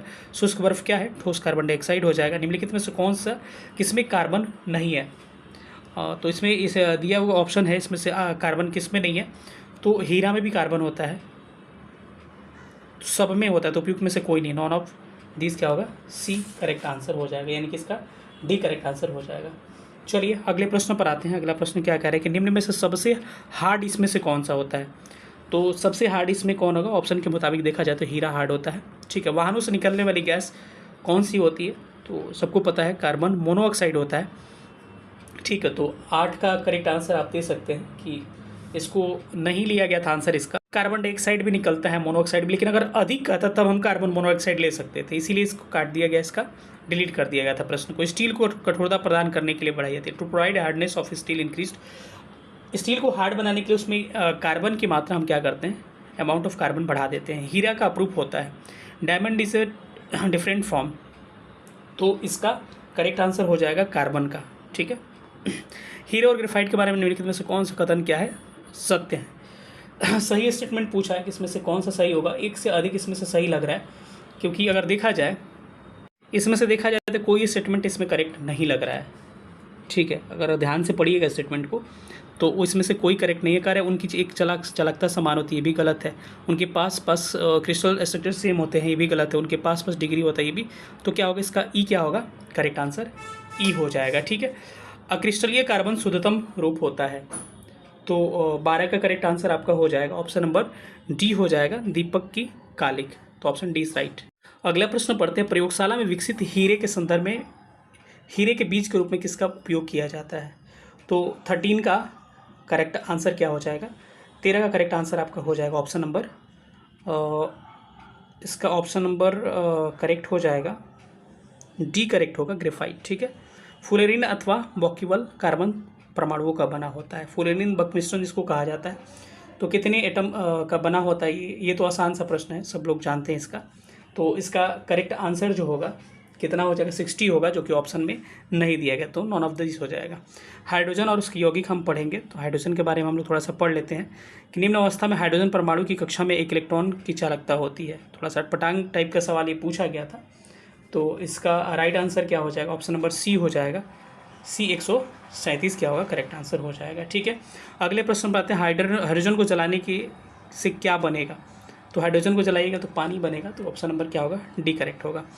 एक तत्व एक्स की बाह्यतम कक्षा में 4 इलेक्ट्रॉन है कि आउटर ऑर्बिट में किसी में 4 इलेक्ट्रॉन है, हाइड्रोजन के साथ यौगिक बनाएगा तो ये क्या बना लेगा भाई, तो इसका राइट आंसर हो जाएगा XH4, यानी कि ऑप्शन नंबर डी करेक्ट होगा, क्योंकि इसका चला जाता है उसके पास। ठीक है, अगला प्रश्न है। भारी पानी है जो, यानी कि हैवी वाटर किसे कहते हैं, तो हैवी वाटर उसे कहा जाता है जो क्या होता है, जिसमें हाइड्रोजन का स्थान आइसोटोप ले लेता है। ठीक है, in which isotope take the place of hydrogen. हवा में जिस गैस की मात्रा सबसे अधिक होती है, आपको भी पता है नाइट्रोजन 78% होता है, सबसे अधिक क्या होगा, यही होगा। आर्गन क्या होता है 0.93% होता है और कार्बन डाइऑक्साइड 0.03003% होता है। 21% क्या होता है ऑक्सीजन होता है। ठीक है, अगला प्रश्न, पृथ्वी के वातावरण में सबसे प्रचुर मात्रा में पाई जाने वाली गैस कौन सी है? तो ये राइट आंसर हो जाएगा नाइट्रोजन, इसका भी आंसर हो जाएगा। ठीक है, अगला वाटर गैस किसे कहा जाता है? तो इंपॉर्टेंट प्रश्न है थोड़ा सा, इसको ध्यान रखिएगा। वाटर गैस किसे कहते हैं? CO और H2 को क्या कहते हैं? वाटर गैस कहते हैं। ब्रोमीन होती है, क्या होता है ब्रोमीन भाई? तो ब्रोमीन क्या होता है? लाल लिक्विड होता है, रेड लिक्विड होता है। चलिए अगले प्रश्न पर चलते हैं। अगला प्रश्न क्या कह रहा है कि तैरने के तालाब में, तैरने में मनुष्य में कौन सा, क्या कह रहा है कि तैरने के तालाब में तैरने से मनुष्य की त्वचा में चली जाती है, त्वचा जल जाती है। तो क्यों ऐसा होता है ये पूछ रहा है, तो ऑप्शन इसका क्या हो जाएगा? क्लोरीन के कारण। ठीक है, अगला प्रश्न है कि हाइड्रोफ्लोरिक एसिड जांच की बोतल में नहीं रखा जाता है क्योंकि, कांच की बोतल में क्योंकि अभिक्रिया कर जाता है। किससे रिएक्शन कर लेता है भाई? ये रिएक्शन करता है कांच के सिलिकॉन ऑक्साइड से, यानी कि क्या हो जाएगा ऑप्शन इसका डी क्या होगा? करेक्ट होगा, डी होगा, सी पे टिक लगा है। सल्फर हेक्सा फ्लोराइड अणु का आकार क्या होता है? ठीक है, एक मिनट रुकिए थोड़ा सा। What is the shape of sulphur hydro oxide hydrofluoride molecule? तो इसका करेक्ट आंसर हो जाएगा, राइट आंसर हो जाएगा ऑप्शन नंबर बी हो जाएगा, अष्टफलकी, यानी कि ऑक्टाहेड्रल होता है ये, बी ऑक्टाहेड्रल होता है। हास्य गैस किसे, लाफिंग गैस किसे कहते हैं? तो इसका करेक्ट आंसर क्या हो जाएगा? नाइट्रस ऑक्साइड, डी करेक्ट होगा। निम्नलिखित में से हंसने वाली गैस कौन सी है? तो इसका correct answer option number B हो जाएगा, नाइट्रस ऑक्साइड। निम्नलिखित में से कौन सी गैस को वायुमंडलीय प्रदूषक माना जाता है? तो ये करेक्ट आंसर हो जाएगा सल्फर डाइऑक्साइड, ऑप्शन सी हो जाएगा। ठीक है, वायु में कौन सी नोबल गैस नहीं है? तो वायु में रेडॉन नहीं पाया जाता, बाकी नियॉन, हीलियम, आर्गन सब पाया जाता है। ठीक है, अगला प्रश्न है एसिड बेस साल्ट से निम्न में से किसका pH मान 7 होता है? चलिए हम अब एसिड बेस साल्ट को डिटेल में पढ़ते हैं थोड़ा सा, क्योंकि इंपॉर्टेंट चैप्टर यहाँ से फिक्स है कि 2-3 प्रश्न हर साल पूछे जाते हैं, चाहे BPSC PCS में हो गया, चाहे TRE वाले में हो गया। तो चलिए हम थोड़ा सा इसको डिटेल में पढ़ लेते हैं, ताकि आपको कोई भी प्रश्न यहाँ से पूछा जाए तो प्रश्न फंसने की संभावनाएँ ना हो। सबसे पहले हम लोग शुरुआत करते हैं इंडिकेटर से। इंडिकेटर से सवाल पूछा गया, इसीलिए हम लोग इंडिकेटर को पढ़ते हैं थोड़ा सा। ठीक है, एक होता है नेचुरल इंडिकेटर्स और एक होता है सिंथेटिक इंडिकेटर्स, यानी कि हम लोग जो बनाते हैं उसको सिंथेटिक बोलते हैं और खुद प्रकृति द्वारा जो दिया गया है उसको नेचुरल बोला जाता है। ठीक है, तो लिटमस जो होता है, जिसको जो लाइकेन से बनता है, इसका कलर बैगनी होता है, ये किसका होता है? Natural indicator. तो ये TRE में पूछा गया है, PCS में भी पूछा जा सकता है कि विच of the following is a natural indicator. तो लाइक ये लिटमस जो होता है नेचुरल इंडिकेटर होता है। हल्दी जिसको टर्मरिक कहते हैं, ये भी क्या होता है? नेचुरल इंडिकेटर होता है। ये सारा NCERT का है, ध्यान रखिएगा। लाल पत्ता गोभी जिसको रेड कैबेज लिप्स कहते हैं, ये भी क्या होता है? नेचुरल होता है। हाइड्रोजिनिया हो गया, पिटूनिया हो गया या जेरानियम हो गया, इसके रंगीन जो फूल होते हैं, जिसको इसकी पंखुड़ी जो होती है, फूल की पंखुड़ी जो तीनों की होती है, हाइड्रोजिनिया, पिटूनिया एवं जेरानिया, इसके जो पेटल्स होते हैं, इसको भी हम लोग नेचुरल इंडिकेटर्स के रूप में यूज़ करते हैं। आपको सिंथेटिक इंडिकेटर याद रखना है 2, कौन कौन सा? एक मिथाइल ऑरेंज और एक फिनॉल्फथिलीन। तो कहीं विच of the following is a not a natural indicators, उसमें कोई इसमें से एक ऑप्शन डाल देगा कि इनमें से कौन सा प्राकृतिक सूचक नहीं है, आपको इसी में से लेना होगा। 2 याद रखिएगा, मिथाइल ऑरेंज और फिनॉल्फथिलीन। ठीक है, pH स्केल की खोज किसने किया था? सोरेनसन ने किया था। और pH स्केल क्या करता है? एसिडिक और बेसिक का क्या करता है? बताता है कि कौन एसिड है कौन बेस है। टोटल स्केल में 0 से लेकर 14 तक इंडिकेटर्स होते हैं, बीच में 7 होता है, इधर से 1 2 3 होता है। 7 न्यूट्रल यानी कि उदासीन कहते हैं, 0 को न्यूट्रल या उदासीन कहते हैं। अगर जितना इधर जाइएगा एसिडिटी बढ़ेगी, यानी कि एक pH वैल्यू है तो बहुत ज़्यादा एसिड होगा, 2 इससे कम होगा, इससे कम होगा। ठीक है, यानी इधर से इधर जाइएगा तो एसिडिटी कमती जाएगी और इधर से इधर बढ़ेगा, बेस बढ़ेगा। ठीक है, तो सबसे अधिक बेसिक कौन होगा? 14 वाला होगा। ठीक है, तो ये सबको ध्यान रखिएगा। 7 से ज़्यादा वाला बेसिक हो जाता है, 7 से कम वाला एसिड होता है, 0 7 वाला क्या होता है? न्यूट्रल होता है। अगर जो लिटमस जो है ब्लू को रेड कर दे रहा है, यानी कि नीला रेड हो जा रहा है, लाल हो जा रहा है, तो एसिड होगा। रेड ब्लू हो जा रहा है, बेस होगा। Dissolve in water base alkaline, याद रखिएगा क्षार और क्षारक में अंतर है। क्षारक बेस उसको कहते हैं जो लिक्विड में क्या होता है? सॉल्युबल होता है, घुल जाता है। तो कहा जाता है हिंदी में कि द्रव में विलय क्षारक को क्षार कहते हैं, पानी में घुलनशील क्षारक को क्षार कहते हैं, यानी कि dissolve in water base is alkali. ठीक है, इंपॉर्टेंट है थोड़ा सा, इसको ध्यान रखिए। pH वैल्यू की बात करते हैं, इसमें NCERT के pH वैल्यू मैं लिख के लाया हूँ, कोई भी डाउट यहाँ नहीं होगा। तो देखिए जठर रस, इसको गैस्ट्रिक जूस कहते हैं, इसका 1.2 होता है। जठर रस यानी गैस्ट्रिक जूस का पीएच वैल्यू 1.2 होता है। लेमन का होता है, नींबू रस का होता है, लेमन जूस का होता है 2.2 होता है। शुद्ध जल वाटर, प्योर वाटर का 7 होता है, यहीं से सवाल डायरेक्ट पूछा गया था। ब्लड का 7.4 होता है, ये भी एनसीईआरटी का है। और आंसू टीयर का इसका भी 7.4 होता है, अलग से मैंने इसको लिखा है, एनसीईआरटी में नहीं है, ठीक है। लार जो होता है इसका भी अलग से मैंने लिखा है, 6.5 से लेकर 7.4 के बीच में होता है। मिल्क ऑफ मैग्नीशिया एनसीईआरटी का है, 10 होता है। तो पूछा जा सकता है जितना एनसीईआरटी का बहुत इंपॉर्टेंट है। मिल्क ऑफ मैग्नीशिया का पीएच वैल्यू कितनी होती है, 10 होती है। वही सोडियम हाइड्रोक्साइड का NaOH का क्या होता है, इसको कास्टिक सोडा कहते हैं, इसका 14 होता है। तो पूछा जा सकता है कि मिल्क ऑफ मैग्नीशिया का 10 होता है, सोडियम हाइड्रोक्साइड का क्या होता है, 14 होता है। दूध का, मिल्क का 6.4 होता है, मूत्र का 6 होता है, या फिर 6 कुछ भी कई जगह होता है। शराब वाइन का 2.8 होता है, सिरका का क्या होता है 2.4 होता है, समुद्री जल का 8.4 होता है। अगर पूछा जाए एसिड रेन होता है, अम्लीय वर्षा होती है, तो पीएच वैल्यू 5.6 से कम होना चाहिए। 5.6 से अगर पीएच वैल्यू कम होगा तो एसिडिक रेन होगा। और दांतों का क्षय, टूथ डिके कब होगा, जब 5.5 से हमारे दांतों का, मुंह का पीएच जो होगा 5.5 से कम होगा। तो ठीक है। सॉइल जो होता है उसका कि पीएच वैल्यू कितना माना जाता है, स्टैंडर्ड 6 से 7 माना जाता है, 6 से 7 होना चाहिए बढ़िया सॉइल के लिए, ठीक है। उसमें अच्छे खासे फसल होंगे। इंपॉर्टेंट रिएक्शन को देख लेते हैं, बहुत इंपॉर्टेंट, ये कोई नहीं पढ़ाएगा आपको, बहुत कंसेप्चुअल है, इसको थोड़ा सा अच्छा से पढ़ लीजिए मेरे भाई, नहीं तो पछताना पड़ जाएगा आपको, ये कहीं नहीं मिलेगा। एकदम डायरेक्ट एनसीईआरटी से उठाया हूँ, सेकंड चैप्टर आपका कंप्लीट करा दे रहा हूँ। देखिए, एसिड जो है मेटल से रिएक्शन करता है ना, तो क्या बनाता है, यानी कि कोई अम्ल जो है धातु से अभिक्रिया करेगा तो नमक साल्ट बनाएगा और हाइड्रोजन गैस निकलेगा। ये डायरेक्ट सवाल पूछा जा सकता है कि किसी एसिड का अगर मेटल से, किसी अम्ल का अगर धातु से रिएक्शन कराते हैं तो नमक बनता है और कौन सी गैस निकलती है, साल्ट बनता है, लवण बनता है, और कौन सी गैस निकलती है, हाइड्रोजन गैस। याद रखिएगा। यहाँ देखिए ना, एसिड मैंने ले लिया HCl, एक मेटल ले लिया सोडियम, रिएक्शन कराते तो NaCl बन जाएगा और हाइड्रोजन गैस निकलेगा। ये रिएक्शन याद रखिएगा तो आपका बन जाएगा। एक रिएक्शन होती है जिसको हम लोग क्या कहते हैं, न्यूट्रलाइजेशन रिएक्शन कहते हैं, यानी कि उदासीनीकरण। इससे बार बार बीपीएससी सवाल पूछता है, किसी बेस को, किसी क्षारक को अगर एसिड से रिएक्शन कराते हैं और साल्ट यानी कि लवण बनता है और जल निकलता है उसमें से, तो इसको कहते हैं न्यूट्रलाइजेशन रिएक्शन। क्या हमने कहा, किसी बेस यानी क्षारक को किसी एसिड से रिएक्शन कराते हैं और साल्ट और वाटर बनता है, लवण और जल बनता है, इसको क्या कहते हैं, न्यूट्रलाइजेशन रिएक्शन कहा जाता है। यानी कि NaOH हम मान लेते हैं एक बेस है, एसिड क्या हो जाएगा HCl, रिएक्शन कराते हैं तो NaCl बन जाता है जो एक तरह का साल्ट है, और वाटर निकलता है, ठीक है। अब एक और इसमें से कंसेप्ट है, इंपॉर्टेंट कंसेप्ट है, याद रखिएगा कि किसी मेटल के कार्बोनेट्स या बाइकार्बोनेट, कार्बोनेट मतलब कार्बन CO3 हो गया, और बाइकार्बोनेट्स मतलब HCO3 हो गया, ठीक है। तो किसी भी मेटल के कार्बोनेट्स या बाइकार्बोनेट्स का रिएक्शन अगर कराइएगा, किसी मेटल से, किसी कार्बोनेट या बाइकार्बोनेट का किसी मेटल से रिएक्शन कराइएगा, किसी एसिड से रिएक्शन कराइएगा, किसी मेटल के कार्बोनेट या बाइकार्बोनेट का रिएक्शन किसी एसिड से कराइएगा, तो हरदम क्या होगा, इसको याद रखिएगा, मेटल कार्बोनेट या बाइकार्बोनेट दोनों में से कुछ भी हो सकता है। इसका रिएक्शन अगर हम किसी एसिड से कराते हैं तो साल्ट बनेगा, कार्बन डाइऑक्साइड गैस निकलेगा और जल बनेगा, वाटर बनेगा। क्या हमने कहा, किसी मेटल कार्बोनेट्स का अगर कार्बोनेट करेगा तब भी यही होगा, किसी मेटल कार्बोनेट का रिएक्शन कराते हैं अगर एसिड से, तब भी क्या होगा, साल्ट बनेगा, कार्बन डाइऑक्साइड गैस निकलेगा, वाटर बनेगा। अगर मेटल कार्बोनेट का भी रिएक्शन, हाइड्रोजन कार्बोनेट का भी रिएक्शन कराते हैं किसी एसिड से, तो साल्ट बनेगा, कार्बन डाइऑक्साइड गैस निकलेगा और वाटर बनेगा।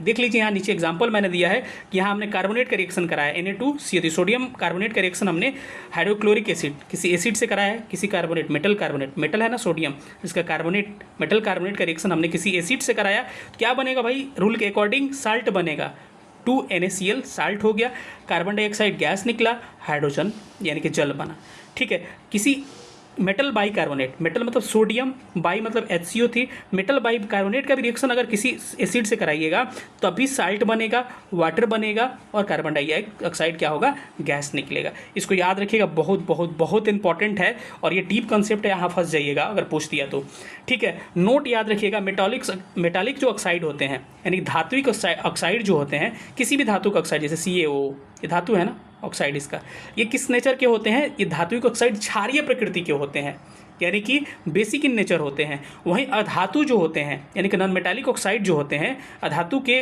जो ऑक्साइड्स होंगे वो क्या होते हैं, अम्लीय एसिडिक इन नेचर होते हैं। Non metallic oxide acidic in nature and metallic oxide in basic in nature, important है, थोड़ा ध्यान रखिएगा, ठीक है। अब हम बात करते हैं, ये सारा पॉइंट थोड़ा सा हम लोग सारा पॉइंट तो देख लिए, मुझे लग रहा है कि सारा कुछ हमने जितना था लगभग इसने कर लिया, ठीक है। चलिए क्वेश्चन पे आते हैं। कह रहे हैं निम्न में से किसका पीएच वैल्यू 7 होगा। तो भाई पीएच वैल्यू उसी का 7 होगा जो क्या होगा, उदासीन होगा यानी न्यूट्रल होगा। अभी हमने बताया था कि न्यूट्रल कौन कौन होगा, कोई डाउट है क्या? तो इसमें उदासीन कौन होगा, प्योर वाटर जो होगा इसका भी उदासीन विलयन जो होगा, यानी कि pure water and neutral solution दोनों क्या होगा, मोर देन 1 क्या हो जाएगा, इसका करेक्ट आंसर हो जाएगा। निम्नलिखित में से किसका पीएच विलयन पीएच जो मान 7 से अधिक है। कह रहा है कि विच of the following solution has a pH value more than 7। इसमें 7 से अधिक किसका होगा भाई, अरे भाई जो बेस होगा नेचर में उसी का ना होगा, बी करेक्ट हो जाएगा। मतलब कि अल्कलाइन जो नेचर में होगा। पानी का पीएच वैल्यू क्या होगा, 7 होगा। ठीक है, अगले प्रश्न पर आते हैं। अगला प्रश्न कह रहा है कि एक घोल का पीएच 3 से 6 बदल गया, यानी कि एच आयन की सांद्रता क्या होगी। इंपॉर्टेंट प्रश्न है, ध्यान रखिएगा। देखिए किसी हाइड्रोनियम आयन जिसको कहते हैं, हाइड्रोजन आयन जो होगा ना एसिडिटी बढ़ने के साथ बढ़ता है। तो कह रहा है 3 से 6 हो गया। अरे भाई 3 से 6 हो गया यानी कि वो क्या हो रहा है, इसका पीएच वैल्यू बढ़ रहा है, यानी कि एसिडिटी घट रही है। तो इसको निकालिएगा तो ये 10 गुना क्या हो जाएगी, कम हो जाएगी। तीसरे और चौथे समूह के ऑक्साइड गुणधर्म में क्या होते हैं, जो 3rd एंड 4th ग्रुप्स होता है उसके ऑक्साइड्स क्या होते हैं, किस नेचर के होते हैं, तो ये बेसिक एंड एसिडिक होते हैं। ठीक है, किस पदार्थ को एक अन्य पदार्थ के साथ गर्म करने से अम्ल बनता है, तो इसका राइट आंसर हो जाएगा ऑप्शन नंबर सी हो जाएगा, रुबिडियम क्लोराइड। ठीक है, अगले प्रश्न पर आते हैं कि किस धातु ऑक्साइड अम्ल और क्षार के साथ अभिक्रिया करके नमक और पानी बनाते हैं। ये में उन्हें उभयधार्मिक यानी कि एम्फोटेरिक कहते हैं। उभयधार्मिक ऑक्साइड का उदाहरण है कौन सा इसमें से एम्फोटेरिक है, ये पूछ रहा है। तो एम्फोटेरिक है ना, एसिडिक शो करता है ना बेसिक शो करता है, उसको हम लोग एम्फोटेरिक कहते हैं। तो Al2O3 और CuO दोनों क्या है, एम्फोटेरिक का एग्जाम्पल है। 1 मिनट रुकिए, तो ये तो गलत हो रहा है। Al2O3 और ZNO यानी कि एल्युमिनियम ऑक्साइड और जिंक ऑक्साइड क्या होते हैं, एम्फोटेरिक इसको कहा जाता है। इसको दोनों को याद कर लीजिएगा, एल्युमिनियम ऑक्साइड और जिंक ऑक्साइड। ठीक है, ये क्या होगा, बी इसका करेक्ट आंसर होगा, सॉरी। ठीक है, अम्ल धातु कार्बोनेट से प्रतिक्रिया करके बनाता आता है ना भाई, आ गया ना, वही प्रश्न आ गया जो अभी हम आपको बताया। कोई भी एसिड जो है मेटल कार्बोनेट के साथ, मैंने कहा कि मेटल कार्बोनेट या बाइकार्बोनेट के साथ रिएक्शन करके कोई एसिड क्या बनाता है भाई, साल्ट बनाता है, कार्बन डाइऑक्साइड गैस निकालता है और वाटर बनता है। उस हिसाब से इसका अगर आंसर देखा जाए तो इसका करेक्ट आंसर क्या होगा, कार्बन डाइऑक्साइड गैस निकलेगा। अगर इसमें H2 अगर होता तो मोर देन 1 हम लेते, लेकिन कार्बन डाइऑक्साइड गैस निकल रहा है ना यहाँ पे। अगर हाइड्रोजन H2O भी होता, अगर साल्ट भी होता तो सबको हमको लेना पड़ता। यहाँ क्या हो जाएगा, बी करेक्ट आंसर होगा। देखिए 68 में पूछा गया, एकदम हूबहू NCERT से प्रश्न पूछा गया था। ठीक है, आपको 3 प्रश्नावलियाँ दी गई है, उनमें से एक में अशुद्ध जल है। अशुद्ध जल मतलब कंसनट्रेटेड डिस्टिल्ड वाटर कहते हैं इसको, और अन्य 2 में से एक अम्लीय विलयन है और दूसरा में क्षारीय विलयन है। इनमें से किस में लाल लिटमस पत्र नीला हो जाएगा भाई, रेड जो होगा ब्लू हो रहा है। तो रेड ब्लू किस कंडीशन में होता है आपको नहीं पता है, जहाँ क्षार होगा वहाँ होगा, यानी कि अल्कली में होता है। अगले प्रश्न पर आते हैं, शुष्क HCl गैस शुष्क लिटमस पत्र का रंग क्यों नहीं बदलती है। तो इसका करेक्ट आंसर क्या होगा, ऑप्शन नंबर इसका सी हो जाएगा। कोई H3O+ आयन मौजूद नहीं है, लिटमस केवल H3O+ आयन की सांद्रता में रंग बदलता है। ठीक है, इस तरह का कोई आयन बनता ही नहीं है। अब आते हैं हम लोग हाइड्रोकार्बन्स वाले चैप्टर में। कह रहे कि एक हाइड्रोकार्बन जिसमें कार्बन के 2 परमाणु द्विबंध होते हैं उसको क्या कहते हैं। चलिए हम लोग थोड़ा सा डिटेल में इसकी बात कर लेते हैं। एक तो एल्केन कहते हैं, CnH2n+2, इसको क्या कहा था भाई, एल्केन कहा जाता है। ठीक है, ये एल्केन हो गया। दूसरे को हम लोग क्या बोलते हैं, तो एल्केन में methane, propane, methane, ethane, propane, butane, ये क्रम से चलता है, इतना आपको पता होगा। दूसरों को अल्काइन कहा जाता है, क्या कहते हैं भाई, अल्काइन। और एल्काइन का आपसे फार्मूला पूछा जाए तो यहाँ CnH2n+2 था, वहाँ CnH2n हो जाता है, यानी कि वो वहाँ होता है मिथाइल, इथाइन, ऐसे करके चलता है तो अल्काइन हो जाता है। और तीसरा क्या होता है, तीसरा एक होता है जिसको हम लोग क्या बोलते हैं, एल्कीन बोलते हैं, ये बोलते हैं एल्कीन बोलते हैं। अब एल्कीन का फार्मूला आपसे पूछ दिया जाए कि एल्कीन का फार्मूला क्या होता है, तो इसका क्या होता है, CnH2n-2 हो जाता है। ठीक है, एक बार और मैं रिपीट कर दूँ ताकि कन्फ्यूज़न ना हो। एल्केन, एल्केन क्या होता है, CnH2n+2 एल्केन हो जाएगा। ठीक है, दूसरा होता है जिसको एल्कीन कहा जाता है, तो एल्कीन में CnH2n हो जाता है, और तीसरा एल्काइन CnH2n-2 हो जाता है। थोड़ा सा इसको ध्यान रखिए कि इंपॉर्टेंट है। अगर आपसे पूछा जाए कि बेंजीन में क्या होता है, तो 3 पाई बॉन्ड होते हैं और 12 सिग्मा बॉन्ड होते हैं। ये सारे सवाल पूछे जा सकते हैं आपसे। चलिए आते हैं फिर से, आप अपने प्रश्नों को थोड़ा सा देखते हैं और इसको डिस्कशन करते हैं। प्रश्न क्या था इसको पढ़िएगा। इसमें कह रहा है कि एक हाइड्रोकार्बन जिसमें 2 परमाणु द्विबंध होते हैं, तो डबल बॉन्ड, देखिए डबल बॉन्ड वाला में क्या हो जाता है भाई, एल्कीन हो जाता है, ठीक है, एल्कीन। अगर ट्रिपल होगा तो अल्काइन, एल्केन में सिंगल वाला, ठीक है, तो एल्कीन हो जाएगा, ठीक है।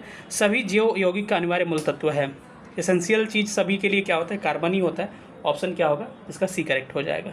अगले प्रश्न पर आते हैं, कह रहे हैं कि ऑक्सीजन अनुपस्थित होता है किसमें, केरोसिन में। अगले प्रश्न पर आते हैं, सिगरेट लाइटर में किसका प्रयोग किया था, मुख्य रूप से ब्यूटेन का प्रयोग किया था, ऑप्शन ए करेक्ट हो। ग्रीन हाउस गैसों में मुख्य घटक कौन सा है, इंपॉर्टेंट प्रश्न, ध्यान रखिए, कई लोग गलती कर लेते हैं, इसमें मुख्य घटक कोई नहीं है। यानी कि सबसे पहले बात किया जाए तो जलवाष्प की मात्रा क्या होती है, सबसे अधिक होती है, उसके बाद से किसका होता है, CO2 का, फिर मीथेन का होता है। तो सबसे ज़्यादा जलवाष्प का होता है, जो कि ऑप्शन में नहीं था, इसको रट लीजिए, ठीक है। कई लोग CO2 मार देंगे। ग्रीन हाउस गैसों का मुख्य घटक 2 बार 64वीं में पूछा है, 65वीं में पूछा है, दोनों में क्या होगा, ऑप्शन ई हो जाएगा। बायोगैस निम्न में से किसका प्रमुख अवयव होता है, which of the following is the main component of biogas, तो बायोगैस मीथेन ही हो जाएगा, तो राइट आंसर क्या होगा, ऑप्शन ए हो जाएगा। अभी हमने बताया था कि बेंजीन में सिग्मा और पाई बॉन्ड कितने होते हैं, तो मैंने कहा कि 12 सिग्मा और 3 क्या होते हैं, पाई बॉन्ड होते हैं, यानी कि ऑप्शन सी करेक्ट हो जाएगा। कोयले का उपयोग होता है, तो कोयले का उपयोग कहाँ होता है भाई, जलाने के लिए, ऑप्शन ए हो जाएगा। अल्कोहल में आते, अल्कोहल को कार्बोक्सिलिक अम्ल में परिवर्तित किया जा सकता है, कैसे भाई, तो इसको परिवर्तित किया जा सकता है मात्र ऑक्सीडेशन के द्वारा। शक्कर के किण्वन से क्या बनता है, what is the product by fermentation of sugar, तो क्या बनेगा, तो ऑप्शन ए हो जाएगा, इथाइल अल्कोहल। बहुलक यानी कि हम लोग पॉलीमर पे आ जाते हैं अब, और पॉलीमर को थोड़ा सा देखते हैं।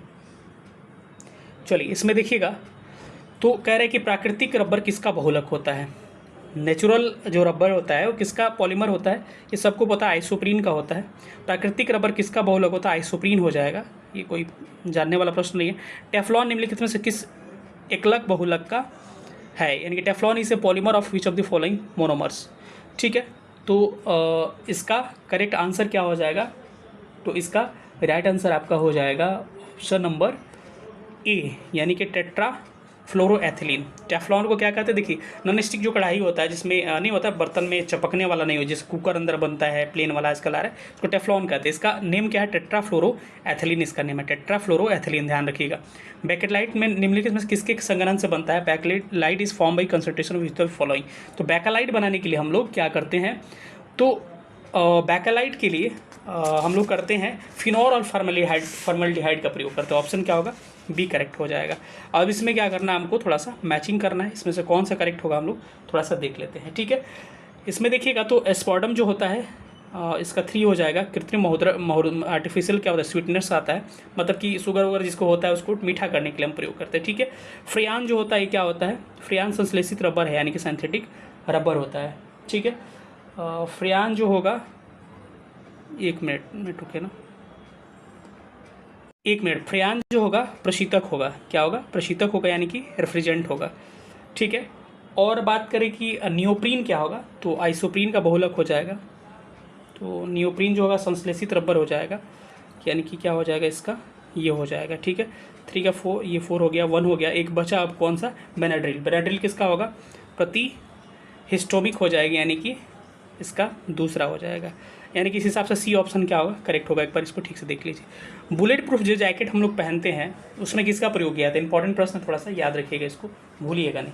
तो इसको हम लोग प्रयोग करते हैं केवलर का, किसका, केवलर का। HMX का फुल फॉर्म पूछ रहा है कि HMX का फुल फॉर्म क्या होता है, तो इसका राइट आंसर क्या हो जाएगा, हाई मेल्टिंग एक्सप्लोसिव हो जाएगा, ऑप्शन नंबर डी करेक्ट होगा, यानी कि केवल पहला सही है। ऑर्गेनिक एसिड पूछा है, फलों को ज़बरदस्ती पकाने में, फलों को ज़बरदस्ती पकाने में हम लोग किसका, एथिलीन का प्रयोग करते हैं, सबको ही जानता है। नींबू खट्टा किसके कारण होता है भाई, तो नींबू का खट्टा होने के कारण क्या होता है, साइट्रिक एसिड होता है। नींबू हो गया, संतरा हो गया, नींबू संतरा में क्या होता है, साइट्रिक एसिड होता है। आपको टमाटर में ऑक्जेलिक एसिड होता है, ठीक है। अचार वगैरह में क्या होता है, अचार वगैरह में एसिटिक एसिड होता है। खट्टा जो हमारा दूध होता है उसमें लैक्टिक एसिड होता है, ठीक है। आपको कहा जाए कि अंगूर में या फिर इमली में टार्टरिक एसिड होता है। आपका डंग जो मारता है, नेटाल का पौधा हो गया, या फिर आप कह सकते हैं कि जो चींटी जो काटती है उसमें क्या होता है, फॉर्मिक एसिड होता है, ठीक है, जिसको मेथोनिक एसिड भी कहा जाता है। तो ये सारा याद रखिएगा। तो इसका राइट आंसर क्या हो, option number D, citric acid. अब इसको बोला गया है कि HOOCCOOH का किसका फॉर्मूला होता है, ठीक है। तो इसका राइट आंसर हो जाएगा ऑप्शन नंबर बी, क्या होगा इसका, करेक्ट हो जाएगा। बी क्या होगा, कहाँ चला गया, बी ऑक्जेलिक एसिड इसका करेक्ट आंसर हो जाएगा। एसिडिक अम्ल की गंध किसके समान होती है? तो ये समान किसके होता है? तो सिरका के समान होता है। ठीक है। वर्ष 1945 में नागासाकी में गिराए गए बमों का कौन सा विस्फोट प्रयोग किया गया था? तो इसका राइट आंसर हो जाएगा ऑप्शन नंबर सी हो जाएगा, प्लूटोनियम प्रयोग किया था हम लोग।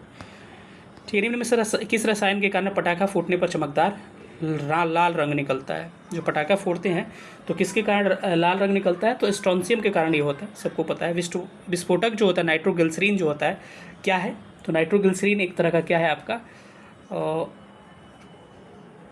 राइट आंसर हो जाएगा इसका,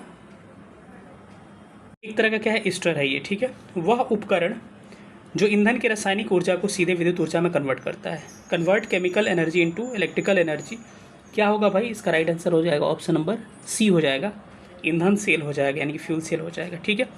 सिरके का रासायनिक नाम क्या होता है? एसिटिक एसिड होता है, सब कोई जानता है। तो इसका right answer option number C हो जाएगा। हम अभी बोले सिरका, अचार, इसमें सब में एसिटिक एसिड होता है। ठीक है। अगला प्रश्न, निम्नलिखित में से कौन सा अम्ल सिरके में उपस्थित होता है? एसिटिक एसिड हो गया। निम्नलिखित में से कौन सा तरलिखित पेट्रोलियम गैस का प्रमुख घटक है? यानी कि liquid FIDE petroleum gas LPG का प्रमुख घटक कौन सा होता है? तो इसका राइट आंसर हो जाएगा, एक से अधिक मान सकते हैं हम लोग कि ब्यूटेन भी होता है, प्रोपेन भी होता है, तो क्या होगा? मोर देन 1 हो जाएगा। बेसिकली ज़्यादा ब्यूटेन ही होता है। घरेलू ईंधन में प्रयुक्त होने वाला एलपीजी मुख्यतः क्या होता है? ब्यूटेन हो जाएगा, ऑप्शन नंबर डी हो जाएगा। पेट्रोल तथा डीजल अधूरे जलने से उत्पन्न होता है क्या? अगर पेट्रोल और डीजल अधूरा जले तो क्या उत्पन्न होता है इसमें? कार्बन मोनोऑक्साइड, इसीलिए तो गाड़ियों से निकलता है। पेट्रोल की गुणवत्ता यानी क्वालिटी ऑफ पेट्रोल किस में एक्सपोज किया जाता है? तो इसको हम लोग एक्सपोज करते हैं किसमें? ऑक्टेन नंबर में। ठीक है। ठीक है। वही डीजल की हम लोग सीटेन नंबर में। ठीक है। निम्नलिखित में किसका ऑक्टेन संख्या 0 होता है? ऑक्टेन नंबर 0 किसका होता है? तो इसमें किसी दिए गए का ऑक्टेन संख्या क्या होता है? 0 नहीं होता है। ठीक है। स्वचालित कारों में सामान्यतः कौन सा तेल प्रयोग किया जाता है? तो जो स्वचालित कारें होती हैं उसमें से कौन सा? तो ये हो जाएगा पेट्रोल हो जाएगा। ठीक है। अगला प्रश्न, निम्नलिखित कथन का सत्य कथन का चयन करना है। तो इसमें से राइट आंसर क्या हो जाएगा? ये कह रहा है। तो इसमें से राइट ऑप्शन हो जाएगा एक्रेलिक को कृत्रिम रेशम भी कहा जाता है, क्योंकि यह कपास से तैयार किया जाता है, लेकिन रेशम की तरह क्या होता है? चमकता है। ठीक है। अगले प्रश्न पे आते हैं, खाद्य संरक्षण पोषण। वनस्पति तेल से वनस्पति घी बनाने में कौन सा गैस प्रयोग किया जाता है? तो अभी हम लोग इसके बारे में डिस्कशन किए हैं, पीवाईक्यू में भी है, हाइड्रोजन। ठीक है। आयोडीकृत लवण में रहता है, क्या रहता है भाई? तो ऑप्शन इसका डी हो जाएगा। सॉरी, एक मिनट रुकिए, इसका राइट आंसर क्या हो जाएगा? पोटेशियम आयोडाइड हो जाएगा। ठीक है। खाने का नमक NaCl किससे बनता है? तो जो हमारा खाने का नमक होता है वो HCl बनता है किससे? तो कमज़ोर अम्ल और मजबूत क्षार से। याद रखिएगा, मजबूत अम्ल, sorry, strong acid and base क्या होगा आपका? Strong acid and strong base. तो ऑप्शन 3 का क्या हो जाएगा? बी क्या होगा? करेक्ट आंसर बी हो जाएगा, strong base and strong acid. ठीक है। चलिए अगले प्रश्न पर आते हैं। ट्राइग्लिसरीन क्या है? तो ट्राइग्लिसरीन एक तरह का क्या है? तो ऑप्शन इसका सी करेक्ट होगा, एक तरह का फैट है, सी हो जाएगा। कुकिंग ताप पर स्थिर रहने वाले क्लोरीन युक्त तो कृत्रिम स्ट्रेनर जो होता है, जिसका रूप तथा स्वाद शक्कर की तरह होता है, निम्नलिखित में से कौन सा है? जिसका राइट आंसर हो जाएगा सुक्रालोस। निम्न पदार्थों में से कौन सा पदार्थ खाने की वस्तु को परिरक्षण हेतु प्रयोग करते हैं? तो इसका सबको पता है, सोडियम बेंजोएट होता है। तो ऑप्शन नंबर इसका क्या होगा? सी, सोडियम बेंजोएट भी हो जाएगा, और सोडियम क्लोराइड का भी प्रयोग करते हैं। तो अगर मोर देन 1 ऑप्शन अगर रहता है इसमें, तो मोर देन ऑप्शन हम लोग यूज़ कर सकते थे, लेकिन सबसे अधिक यूज़ करते हैं हम सोडियम बेंजोएट को। लेकिन यहाँ हम एग्जैक्ट नहीं निकाल सकते, क्योंकि सोडियम क्लोराइड भी हो जाएगा, सोडियम बेंजोएट भी हो जाएगा। ठीक है। तो अब लेकिन देखिएगा, तो सबसे ज़्यादा अगर बात किया जाए तो सोडियम क्लोराइड को ही यहाँ लेना, सोडियम बेंजोएट को लेना ज़्यादा अप्रोप्रिएट होगा। लेकिन मोर देन 1 रहता तो सोडियम क्लोराइड का, क्योंकि नमक वगैरह लगा के हम लोग अचार वगैरह परिरक्षित करते हैं, प्रिजर्व करके रखते हैं। ठीक है। खाना बनाने में प्रयोग की जाने वाली गैस कौन सी है? तो इसमें प्रयोग की जाने वाली गैस को हम लोग कहते हैं मीथेन। ठीक है। कार्बोहाइड्रेट के अपघटनोपरांत अंतिम में क्या बनता है? यानी कि कार्बोहाइड्रेट जब डिकम्पोज होता है तो लास्ट में क्या बनता है? तो इसका लास्ट जो प्रोडक्ट होता है ये बनता है ग्लूकोज, यानी कि सी करेक्ट होगा। अल्कोहलिक खमीर का आखिरी उत्पाद क्या होता है? इसका राइट आंसर हो जाएगा option number C, ethyl alcohol. Glucose को एथिल अल्कोहल में किस एंजाइम द्वारा बदला जाता है?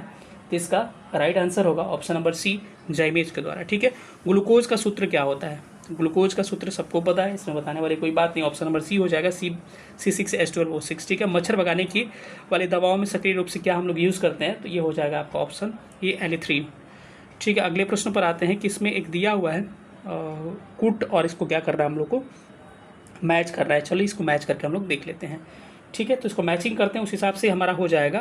त्वचा कैंसर किससे होता है? अल्ट्रावायलेट से होता है, तो पराबैंगनी किरण बी हो जाएगा। तो ए का 2 एक ही जगह है।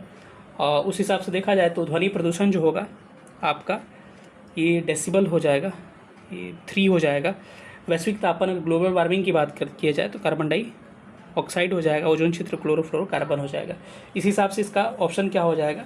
2 3 4 1, 2 3 4 1 ऑप्शन बी होगा। एंटीबायोटिक औषधि का एक उदाहरण है। कौन सा उदाहरण है भाई? तो एंटीबायोटिक इसमें से पेनिसिलिन जो है एंटीबायोटिक का उदाहरण है, और इसके अलावा एस्पिरिन जो है, क्लोरोक्वीन जो है, पैरासीटामोल जो है, ये लोग उदाहरण नहीं है। तो दिए गए विकल्प में अगर बात की जाए तो एंटीबायोटिक क्या है? एक आपका पेनिसिलिन भी है। बाकी एस्पिरिन जो हो गया या फिर पैरासीटामोल जो हो गया, इसको पीड़कनाशक या ज्वरनाशक औषधि भी कहते हैं। ठीक है, और क्लोरीन जो होता है मलेरिया रोधी होता है, यानी कि एंटी मलेरियल ये क्या है? औषधि है। एंटीबायोटिक्स वाला हो गया क्वेश्चन। चलिए अगले पे चलते हैं। जिन डिब्बों में खाना पैक किया जाता है उन पर टीन की परत चढ़ाई जाती है, न कि जिंक की। क्यों ऐसा किया जाता है भाई? तो इसलिए किया जाता है कि जिंक जो होता है टीन की तुलना में क्या होता है? अधिक रिएक्टिव होता है। ठीक है, मेडिकल केमिस्ट्री में दवाओं का वर्गीकरण किस आधार पर अधिक उपयोगी होता है? तो इसका हो जाएगा आणविक लक्ष्य, यानी कि मॉलिकुलर टारगेटिंग। ये 11th क्लास के एनसीईआरटी से पूछा गया, बायो से। 100% शुद्ध एथेनॉल को कहा जाता है क्या? तो इसको कहा जाता है पूर्ण शराब, यानी कि प्योर अल्कोहल। हरित रासायनिक यानी कि ग्रीन केमिस्ट्री शब्द किससे तात्पर्य है? ये पूछा गया बीए के एग्जाम में। तो इसका राइट आंसर हो जाएगा उपयुक्त में से एक से अधिक क्या होगा? इसका सही आंसर हो जाएगा। ऑप्शन कौन सही होगा? देखिए, एक तो आपका हो जाएगा, इसमें देखिएगा तो खतरनाक रासायनिक के उपयोग को कम करने रासायनिक यौगिकों का संश्लेषण, ये हो जाएगा। और एक हो जाएगा वह प्रक्रिया जो मानव स्वास्थ्य और पर्यावरण पर रासायनिक प्रतिक्रियाओं का नकारात्मक प्रभाव। तो मोर देन क्या हो जाएगा? 1 हो जाएगा। अपमार्जक डिटर्जेंट पे आते हैं हम लोग। कपड़े साफ करने में प्रयोग होने वाले डिटर्जेंट जो होते हैं क्या होते हैं? सल्फोनेट होते हैं। ठीक है, साबुन ग्रीज को हटाता है। साबुन ग्रीज को किस तरह से हटाता है भाई? तो इसका right answer option number C हो जाएगा, यानी कि बाई इमल्सिफिकेशन, यानी कि पाइशीकरण के द्वारा। अपमार्जक डिटर्जेंट क्या है? ये क्या है? एक तरह का शोधक अभिकर्मक है, यानी कि प्यूरिफिकेंट एजेंट है। निम्न में से कौन सा पदार्थ साबुन बनाने में प्रयुक्त होता है? तो इसमें साबुन बनाने में प्रयोग होता है वनस्पति तेल, यानी कि क्या हो जाएगा? शॉप। ये करेक्ट आंसर होगा। जल की अस्थायी कठोरता का कारण क्या होता है? ठीक है, इसको डिटेल में थोड़ा सा कर लेते हैं कि किसी अगर वाटर को अगर बॉयल्ड करते हैं और उसका हार्डनेस खत्म नहीं होता है तो उसको ही कहा जाता है क्या? अस्थायी कठोरता कहा जाता है। समझ रहे हैं ना? तो उसी को हम लोग क्या कहते हैं? अस्थायी क्या बोलते हैं हम लोग? कठोरता के नाम से जानते हैं, यानी कि परमानेंट हार्डनेस कहते हैं। अब सवाल ये पूछता है कि अगर उबालने से नहीं दूर होता था कैसे हम लोग? अच्छा, ये पूछता है कि किसके कारण ये होता है। ठीक है, परमानेंट जो हार्डनेस होता है वाटर का, उसका बेसिकली रीज़न जो होता है वो क्या होता है? इसमें कैल्शियम और मैग्नीशियम, किसमें? इसके कैल्शियम और मैग्नीशियम के क्या होते हैं? क्लोराइड्स होते हैं या सल्फेट होते हैं या नाइट्राइट होते हैं। देखिए, मैंने कहा कि जल का जो परमानेंट, वाटर का जो परमानेंट यानी अस्थायी कठोरता होता है, उसका कारण क्या होता है? उसका कारण होता है कैल्शियम और मैग्नीशियम के। कैल्शियम और मैग्नीशियम के क्या होते हैं? सल्फेट होते हैं या क्लोराइड होते हैं या नाइट्रेट होते हैं। सल्फेट होते हैं, क्लोराइड होते हैं या नाइट्रेट होते हैं। ठीक है, तो इसको थोड़ा सा ध्यान रखिएगा। लेकिन अगर पूछा जाए कि इसमें जो परमानेंट नहीं होते, अस्थायी कठोरता जो होती है वो किसके कारण होती है? तो कैल्शियम मैग्नीशियम। यहाँ भी कैल्शियम मैग्नीशियम था परमानेंट वाले में भी, लेकिन इसमें क्या था? सल्फेट, क्लोराइड या नाइट्रेट। ठीक है, और उसमें क्या होता है? वहाँ पे भी कैल्शियम मैग्नीशियम होता है, लेकिन उसके क्या होते हैं? वो उसके बाइकार्बोनेट्स होने के कारण होते हैं। ठीक है, तो थोड़ा सा इंपॉर्टेंट प्रश्न है, इसको ध्यान रखिएगा, नहीं तो मिस्टेक हो जाएगा एग्जाम में। और देखने में लग रहा है लेकिन घाव काफ़ी गंभीर करता है। तो इसको हम लोग कैसे दूर कर सकते हैं? तो किसके कारण होता है भाई? कैल्शियम मैग्नीशियम का क्लोराइड या सल्फेट या नाइट्रेट भी होता है। तो क्या हो जाएगा? ऑप्शन बी करेक्ट हो जाएगा। यूरिया में उपस्थित क्या क्या होता है? तो यूरिया में सारा उपस्थित होता है, यानी कि ऑप्शन नंबर डी हो जाएगा, CHNO। ठीक है, फैराडे स्थिरांक क्या होता है, यानी कि फैराडे कांस्टेंट क्या होता है? तो फैराडे कांस्टेंट को हम लोग कह सकते हैं कि ये सार्वभौमिक स्थिरांक होता है, यानी कि क्या होता है? Is the universal constant. ठीक है, अगले प्रश्न पर आते हैं। निम्नलिखित में से कौन सा रेडियोधर्मी तत्व नहीं है? कौन सा रेडियो एक्टिव एलिमेंट इसमें नहीं है? तो इसका राइट आंसर हो जाएगा ऑप्शन नंबर डी हो जाएगा, कैडमियम इज राइट आंसर। निम्न में से सबसे अच्छा अग्निशामक जो होता है कौन होता है? Which of the following is the fire extinguisher होता है। तो इसमें से कौन हो जाएगा? तो इसका राइट आंसर हो जाएगा option number D, carbon dioxide. तभी तो हम प्रयोग करते हैं ना अग्निशामक में बाइकार्बोनेट के साथ। उस वैज्ञानिक का नाम बताइए जिसने कहा था कि पदार्थ को ऊर्जा में बदला जा सकता है। किसने कहा था भाई? तो इनका नाम था आइंस्टीन ने। ठीक है। पुलिस द्वारा नशे में गाड़ी चलाने वाले की सांस की जांच के लिए फ़िल्टर पेपर प्रयोग करते हैं, तो उसमें क्या यूज़ करते हैं? तो उसमें हम लोग प्रयोग करते हैं पोटेशियम डाइक्रोमेट सल्फ्यूरिक एसिड का। पोटेशियम डाइक्रोमेट और सल्फ्यूरिक एसिड साथ में इसका हम लोग प्रयोग करते हैं। निम्नलिखित में से किसकी मात्रा अम्ल वर्षा में सबसे अधिक होती है? तो अगर बात किया जाए एसिडिक रेन में, तो एसिड रेन में जो होता है दोनों होते हैं। देखिए सल्फर डाइऑक्साइड भी होता है, सल्फर H2SO4 भी होता है, HNO3 भी होता है। लेकिन अगर मात्रा पूछा जाए किसकी ज़्यादा होती है, तो H2SO4 की मात्रा क्या होती है? ज़्यादा होती है। SO2NO2 के जाने के कारण क्या बन जाता है? इसे HNO3 बन जाता है, HNO3, और इसे H2SO4 बन जाता है।